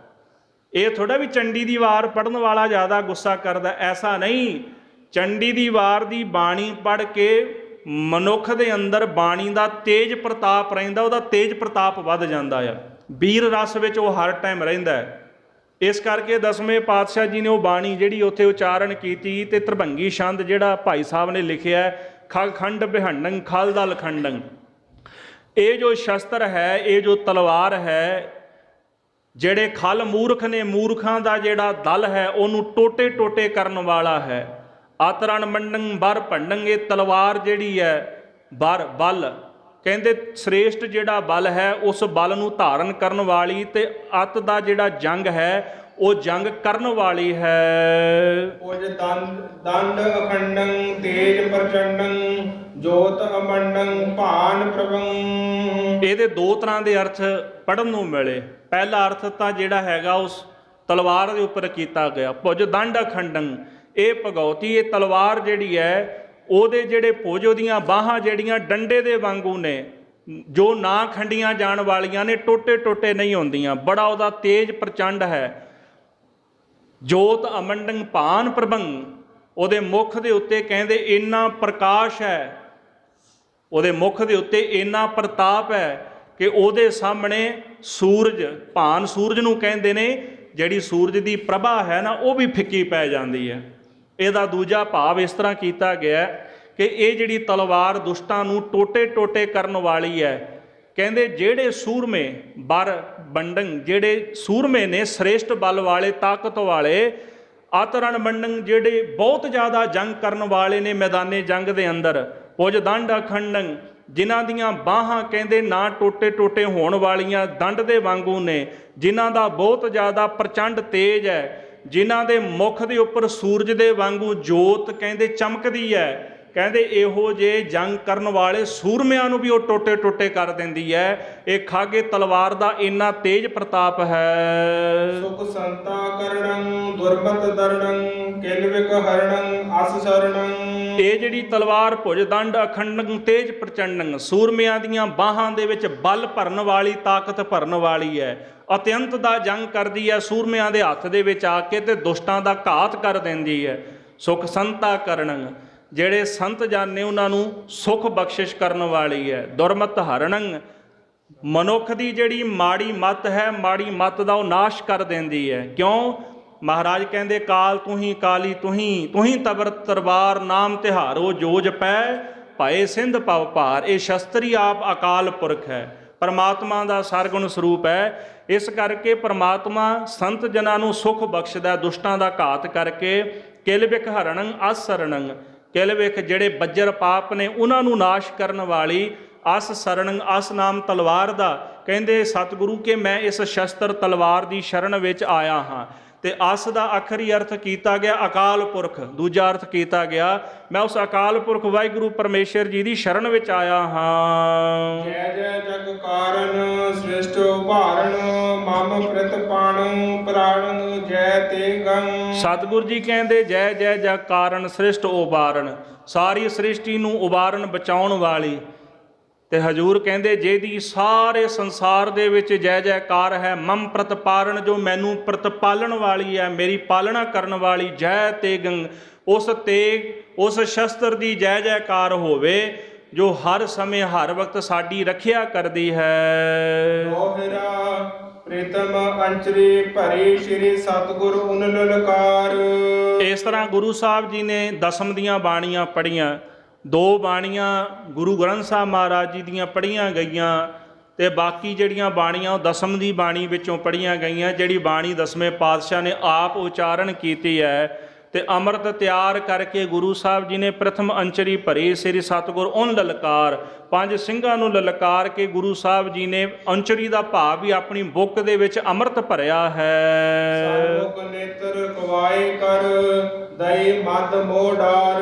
ਇਸ ਤਰ੍ਹਾਂ ਭਾਈ ਦਇਆ ਸਿੰਘ ਜੀ ਦੇ ਨੇਤਰਾਂ ਦੇ ਵਿੱਚ ਗੁਰੂ ਸਾਹਿਬ ਜੀ ਨੇ ਅੰਮ੍ਰਿਤ ਦੇ ਕਹਿੰਦੇ ਛੱਟੇ ਮਾਰੇ, ਉਹਨਾਂ ਦੇ ਨੇਤਰਾਂ ਵਿੱਚ ਅੰਮ੍ਰਿਤ ਦਾ ਸੰਚਾਰ ਕੀਤਾ ਹੈ। ਜੋ ਪਈ ਅਕਾਲ ਅਕਾਲ ਕਰ ਜਾਪ ਜਪਾਏ। ਇੱਕ ਪਾਸੇ ਨੇਤਰਾਂ ਵਿੱਚ ਅੰਮ੍ਰਿਤ ਦੇ ਛੱਟੇ ਮਾਰਦੇ ਨੇ, ਅਕਾਲ ਅਕਾਲ ਦਾ ਜਾਪ ਜਪਾਉਂਦੇ ਹਨ। ਸ੍ਰੀ ਵਾਹਿਗੁਰੂ ਗੁਰ ਫਤਿਹ ਬੁਲਾਏ। ਇਸ ਤਰ੍ਹਾਂ ਵਾਹਿਗੁਰੂ ਜੀ ਕਾ ਖਾਲਸਾ ਵਾਹਿਗੁਰੂ ਜੀ ਕੀ ਫਤਿਹ ਬੁਲਾਉਂਦੇ ਨਾਲ ਜਿਉਂ-ਜਿਉਂ ਅੰਮ੍ਰਿਤ ਛਕਾਉਂਦੇ ਨੇ, ਇੱਕ ਇੱਕ ਚੋਲਾ ਛਕਾਉਂਦੇ ਨਾਲ ਫਤਿਹ ਬੁਲਾਉਂਦੇ ਹਨ। ਪੰਜ ਪੰਜ ਸ਼ੀਸ਼ ਅੰਚਰੀ ਪਾਏ। ਇਸ ਤਰ੍ਹਾਂ ਉਸ ਤੋਂ ਬਾਅਦ 5 ਜਿਹੜੇ ਅੰਮ੍ਰਿਤ ਦੇ ਬੁੱਕ ਸਾਨੂੰ ਭਰ ਭਰ ਕੇ ਉਹਨਾਂ ਦੇ ਸੀਸ ਵਿੱਚ ਦਸਮ ਦਵਾਰ ਵਿੱਚ ਪਾਏ ਹਨ। ਪੰਜ ਪੰਚਨ ਦਈ ਚਕਾਏ। ਇਸ ਤਰ੍ਹਾਂ 5 ਜਿਹੜੇ ਚੋਲੇ ਸਨ 5 ਸਿੰਘਾਂ ਨੂੰ ਛਕਾ ਦਿੱਤੇ। 5 ਚੋਲੇ ਛਕਾਏ, 5 ਨੇਤਰਾਂ ਵਿੱਚ ਤੇ 5 ਦਸਮ ਦਵਾਰ ਵਿੱਚ ਪਾਏ ਹਨ। ਸੁਨਹਿਰੇ ਸਬੀਰ ਲਾਏ। ਉਸ ਤੋਂ ਉਪਰੰਤ ਇੱਕ ਸੁਨਹਿਰੇ ਵਿੱਚ, ਇੱਕ ਬਾਟੇ ਵਿੱਚ, ਫਿਰ ਸਾਰਿਆਂ ਨੂੰ ਬਾਅਦ ਵਿੱਚ ਅੰਮ੍ਰਿਤ ਛਕਾਇਆ ਹੈ। ਭੇਦ ਕਚ ਰਹਿਨ ਰਖਨ ਨਾ ਪਾਏ। ਕਿਸੇ ਪ੍ਰਕਾਰ ਦਾ ਭਿੰਨ ਭੇਦ ਗੁਰੂ ਸਾਹਿਬ ਜੀ ਨੇ ਨਹੀਂ ਰੱਖਿਆ। ਇੱਕ ਬਾਟੇ ਵਿੱਚੋਂ ਅੰਮ੍ਰਿਤ ਛਕਾਇਆ, ਬਾਅਦ ਵਿੱਚ ਫਿਰ ਉਹੀ ਬਾਟਾ ਲੈ ਕੇ ਇਕੱਲੇ ਇਕੱਲੇ ਜਾਣੇ ਨੂੰ ਉਸੇ ਬਾਟੇ ਵਿੱਚੋਂ ਹੀ ਅੰਮ੍ਰਿਤ ਛਕਾਇਆ, ਅੰਮ੍ਰਿਤ ਦੀਆਂ ਘੁੱਟਾਂ ਛਕਾਈਆਂ ਹਨ। ਚਾਰ ਵਰਨ ਕੋ ਆਸ਼ਰਮ ਚਾਰ। ਇਸ ਪ੍ਰਕਾਰ 4 ਵਰਨ ਤੇ ਜਿਹੜੇ 4 ਆਸ਼ਰਮ ਹਨ, ਜਿਨਿਓ ਟਿਕੋ ਦਿਓ ਉਤਾਰ। ਉਹਦਾ ਭੇਦ ਭਰਮ ਖਤਮ ਕਰਕੇ ਤੇ ਉਹਨਾਂ ਨੇ ਜਿਹੜੇ ਜਨੇਊ ਤੇ ਟਿੱਕੇ ਆਦਿਕ ਧਾਰਨ ਕੀਤੇ ਸਨ ਉਤਾਰ ਕੇ ਉਹਨਾਂ ਨੂੰ ਸ਼ਸਤਰ ਪਹਿਨਾ ਦਿੱਤੇ ਹਨ। ਸਤਿਗੁਰ ਉਨ ਸਿੱਖਿਆ ਦੇ। ਇਸ ਪ੍ਰਕਾਰ ਕਲਗੀਧਰ ਦਸ਼ਮੇਸ਼ ਪਿਤਾ ਜੀ ਨੇ ਫਿਰ ਜਿਹੜੀ ਰਹਿਤ ਮਰਿਆਦਾ ਜਿਹੜੀ ਉਹ ਆਪਣੇ ਖਾਲਸੇ ਨੂੰ ਬਖਸ਼ਿਸ਼ ਕੀਤੀ ਹੈ। ਮਸੰਦਨ ਵਰਤਿਓ ਨਹੀਂ। ਹੁਕਮ ਹੋਇਆ ਕਿ ਜਿਹੜੇ ਮੀਣੇ ਬਾਬੇ ਪ੍ਰਿਥੀ ਚੰਦ ਦੀ ਅੰਸ਼ ਬੰਸ ਉਹਨਾਂ ਦੇ ਨਾਲ ਨਹੀਂ ਵਰਤਣਾ ਤੇ ਮਸੰਦਾਂ ਦੇ ਨਾਲ ਮੇਰੇ ਖਾਲਸੇ ਨੇ ਮੇਲ ਨਹੀਂ ਰੱਖਣਾ। ਜਿਹੜੇ ਗੁਰੂ ਘਰ ਦੀ ਮਾਇਆ ਛੱਕ ਕੇ ਢਕਾਰ ਮਾਰ ਜਾਂਦੇ ਨੇ ਉਹਨਾਂ ਨਾਲ ਵੀ ਮੇਲ ਨਹੀਂ ਰੱਖਣਾ। ਕੁੜੀ ਮਾਰ ਰਮ ਰਹੀ ਨੜੀ ਮਾਰ। ਕੁੜੀ ਮਾਰ ਜਿਹੜੇ ਲੜਕੀਆਂ ਨੂੰ ਮਾਰ ਦਿੰਦੇ ਨੇ। ਮੁੰਡਿਆਂ ਦੀ ਲਾਲਸਾ ਹੁੰਦੀ ਹੈ ਨਾ ਵੀ ਸਾਡੇ ਘਰ ਵਿੱਚ ਲੜਕਾ ਪੈਦਾ ਹੋ ਜਾਏ, ਉਹਨਾਂ ਦੀ ਲਾਲਸਾ ਦੇ ਚੱਕਰ ਦੇ ਵਿੱਚ ਕੁੜੀਆਂ ਮਾਰ ਦਿੰਦੇ। ਪਹਿਲੇ ਤਾਂ ਜਦੋਂ ਜਨਮ ਲੈਂਦੀ ਕੁੜੀ ਉਦੋਂ ਹੀ ਮਾਰ ਦੇਣੀ ਉਹਨਾਂ ਨੇ, ਘੜਿਆਂ 'ਚ ਪਾ ਕੇ ਰੱਖ ਆਉਣੀ, ਜ਼ਮੀਨ 'ਚ ਦਬਾ ਦੇਣੀ, ਦਾਈਆਂ ਨੇ ਸਰਾਣਾ ਰੱਖ ਕੇ ਖਤਮ ਕਰ ਦੇਣੀ। ਅੱਜ ਕੱਲ੍ਹ ਤਾਂ ਵੈਸੇ ਹੀ ਭਰੂਣ ਹੱਤਿਆ ਕਰੀ ਜਾਂਦੇ ਨੇ। ਜਿਹੜਾ ਕੁੜੀ ਮਾਰ ਉਹਦੇ ਨਾਲ ਨਹੀਂ ਮੇਲ ਰੱਖਣਾ ਖਾਲਸੇ ਨੇ। ਰਾਮ ਰਾਏ ਦੀ ਸੰਗਤ ਜਿਹਦਾ ਆਪਾਂ ਇਤਿਹਾਸ ਵੀ ਥੋੜ੍ਹਾ ਜਿਹਾ ਸੰਖੇਪ ਸਰਵਣ ਕੀਤਾ ਸੀ ਪਿੱਛੇ, ਉਹਨਾਂ ਦੇ ਨਾਲ ਮੇਰੇ ਖਾਲਸੇ ਨੇ ਮੇਲ ਨਹੀਂ ਰੱਖਣਾ। ਨੜੀ ਮਾਰ, ਤੰਬਾਕੂ ਖਾਣੇ, ਸਿਗਰਟਾਂ ਪੀਣ ਵਾਲੇ, ਉਹਨਾਂ ਦੇ ਨਾਲ ਮੇਰੇ ਖਾਲਸੇ ਨੇ ਮੇਲ ਮਿਲਾਪ ਨਹੀਂ ਰੱਖਣਾ। ਜੋ ਇਨ ਮਿਲੇ ਸੋਏ ਹੈ ਖਵਾਰ। ਤੇ ਜਿਹੜਾ ਇਹਨਾਂ ਨੂੰ ਮਿਲੇਗਾ ਨਾ ਉਹ ਖੁਆਰ ਹੀ ਹੋਵੇਗਾ, ਜਿਹੜਾ ਇਹਨਾਂ ਦੇ ਨਾਲ ਮੇਲ ਰੱਖੇਗਾ।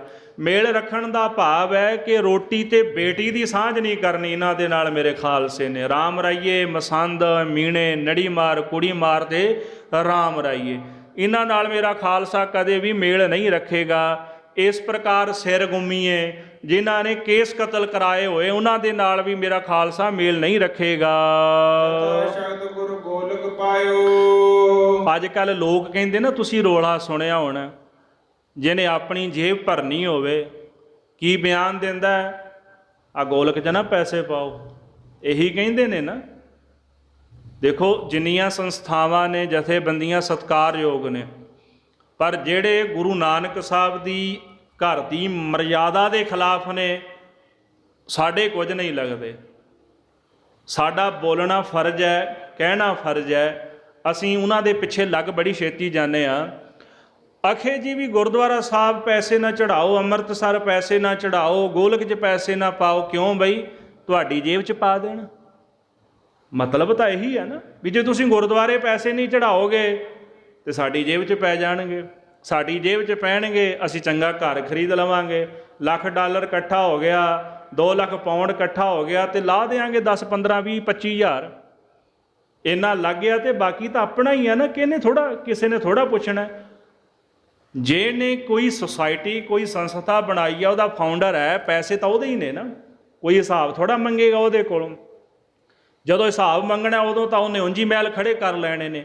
ਕਿਸੇ ਦੀ ਵਿਰੋਧਤਾ ਨਹੀਂ, ਕੋਈ ਸਮਾਜ ਦੀ ਸੇਵਾ ਕਰਦਾ, ਸੰਸਾਰ ਦੀ ਸੇਵਾ ਕਰਦਾ, ਪਰ ਖਾਲਸਾ ਜੀ ਗੁਰੂ ਨਾਨਕ ਸਾਹਿਬ ਦੇ ਘਰ ਦੀ ਮਰਿਆਦਾ ਜਿਹੜਾ ਉਹਦੇ ਤੇ ਕਿੰਤੂ ਪਰੰਤੂ ਕਰੇਗਾ, ਗੁਰੂ ਨਾਨਕ ਸਾਹਿਬ ਦੇ ਘਰ ਦਾ ਸਿੱਖ ਨਹੀਂ ਹੋ ਸਕਦਾ। ਇਸ ਕਰਕੇ ਯਥਾ ਯੋਗ ਮਾਇਆ ਗੁਰੂ ਦੀ ਗੋਲਕ ਵਿੱਚ ਸਿੱਖ ਨੇ ਪਾਉਣੀ ਹੈ। ਇਹ ਥੋੜਾ ਆਖਿਆ ਵੀ ਜਿਹੜੇ ਲੋਕਾਂ ਸਮਾਜ ਸੇਵੀਆਂ ਦੀ ਸੇਵਾ ਕਰਦੇ ਵੀ ਉਹਨਾਂ ਦੀਆਂ ਜੇਬਾਂ ਭਰ ਦਿਓ, ਇਹ ਥੋੜਾ ਆਖਿਆ ਮਹਾਰਾਜ ਨੇ। ਅੰਮ੍ਰਿਤਸਰ ਸਾਹਿਬ ਤੋਂ ਬੜੀ ਤਕਲੀਫ ਹੁੰਦੀ, ਦਰਬਾਰ ਸਾਹਿਬ ਤੋਂ, ਉੱਥੇ ਗੋਲਕ 'ਚ ਪੈਸੇ ਨਾ ਪਾਓ, ਉੱਥੇ ਨਹੀਂ ਪੈਸੇ ਪਾਓਗੇ ਤੇ ਭਲਿਓ ਏਡੇ ਕਾਰ ਵਿਹਾਰ ਕਿਵੇਂ ਚੱਲਣਗੇ। 2 ਲੱਖ ਸੰਗਤ ਹਰ ਰੋਜ਼ ਆਉਂਦੀ, ਉੱਥੇ ਆ ਕੇ ਪ੍ਰਸ਼ਾਦਾ ਛਕਦੀ ਹੈ, ਗਰੀਬ ਲੋਕ ਆ ਕੇ ਲੰਗਰ ਛਕਦੇ ਨੇ, ਹਰ ਤਰ੍ਹਾਂ ਦੀ ਉਹ ਮਦਦ ਕਰਦੇ ਨੇ। ਅਸੀਂ ਇਹ ਵੇਖ ਲਿਆ ਵੀ ਫਲਾਣਾ ਖਾ ਗਿਆ ਪੈਸੇ, ਫਲਾਣਾ ਪੈਸੇ ਖਾ ਗਿਆ, ਪਰ ਕਦੇ ਦੂਜਾ ਪੱਖ ਵੀ ਵੇਖਿਆ ਕਿ ਉੱਥੇ ਹਰ ਸਮੇਂ ਅੰਮ੍ਰਿਤ ਦੀ ਵਰਖਾ ਹੁੰਦੀ, ਗੁਰਬਾਣੀ ਦੇ ਕੀਰਤਨ ਦੀ, ਕਿੰਨੇ ਜਥੇ ਕੀਰਤਨ ਕਰਦੇ ਨੇ ਸਿੰਘ ਸਾਹਿਬਾਨ। ਉੱਥੋਂ ਦਾ ਖਰਚਾ ਹੈ, ਲੰਗਰ ਦਾ ਖਰਚਾ, ਉਹ ਸਾਰਾ ਸੰਗਤ ਦੇ ਆਸਰੇ ਚੱਲਦਾ।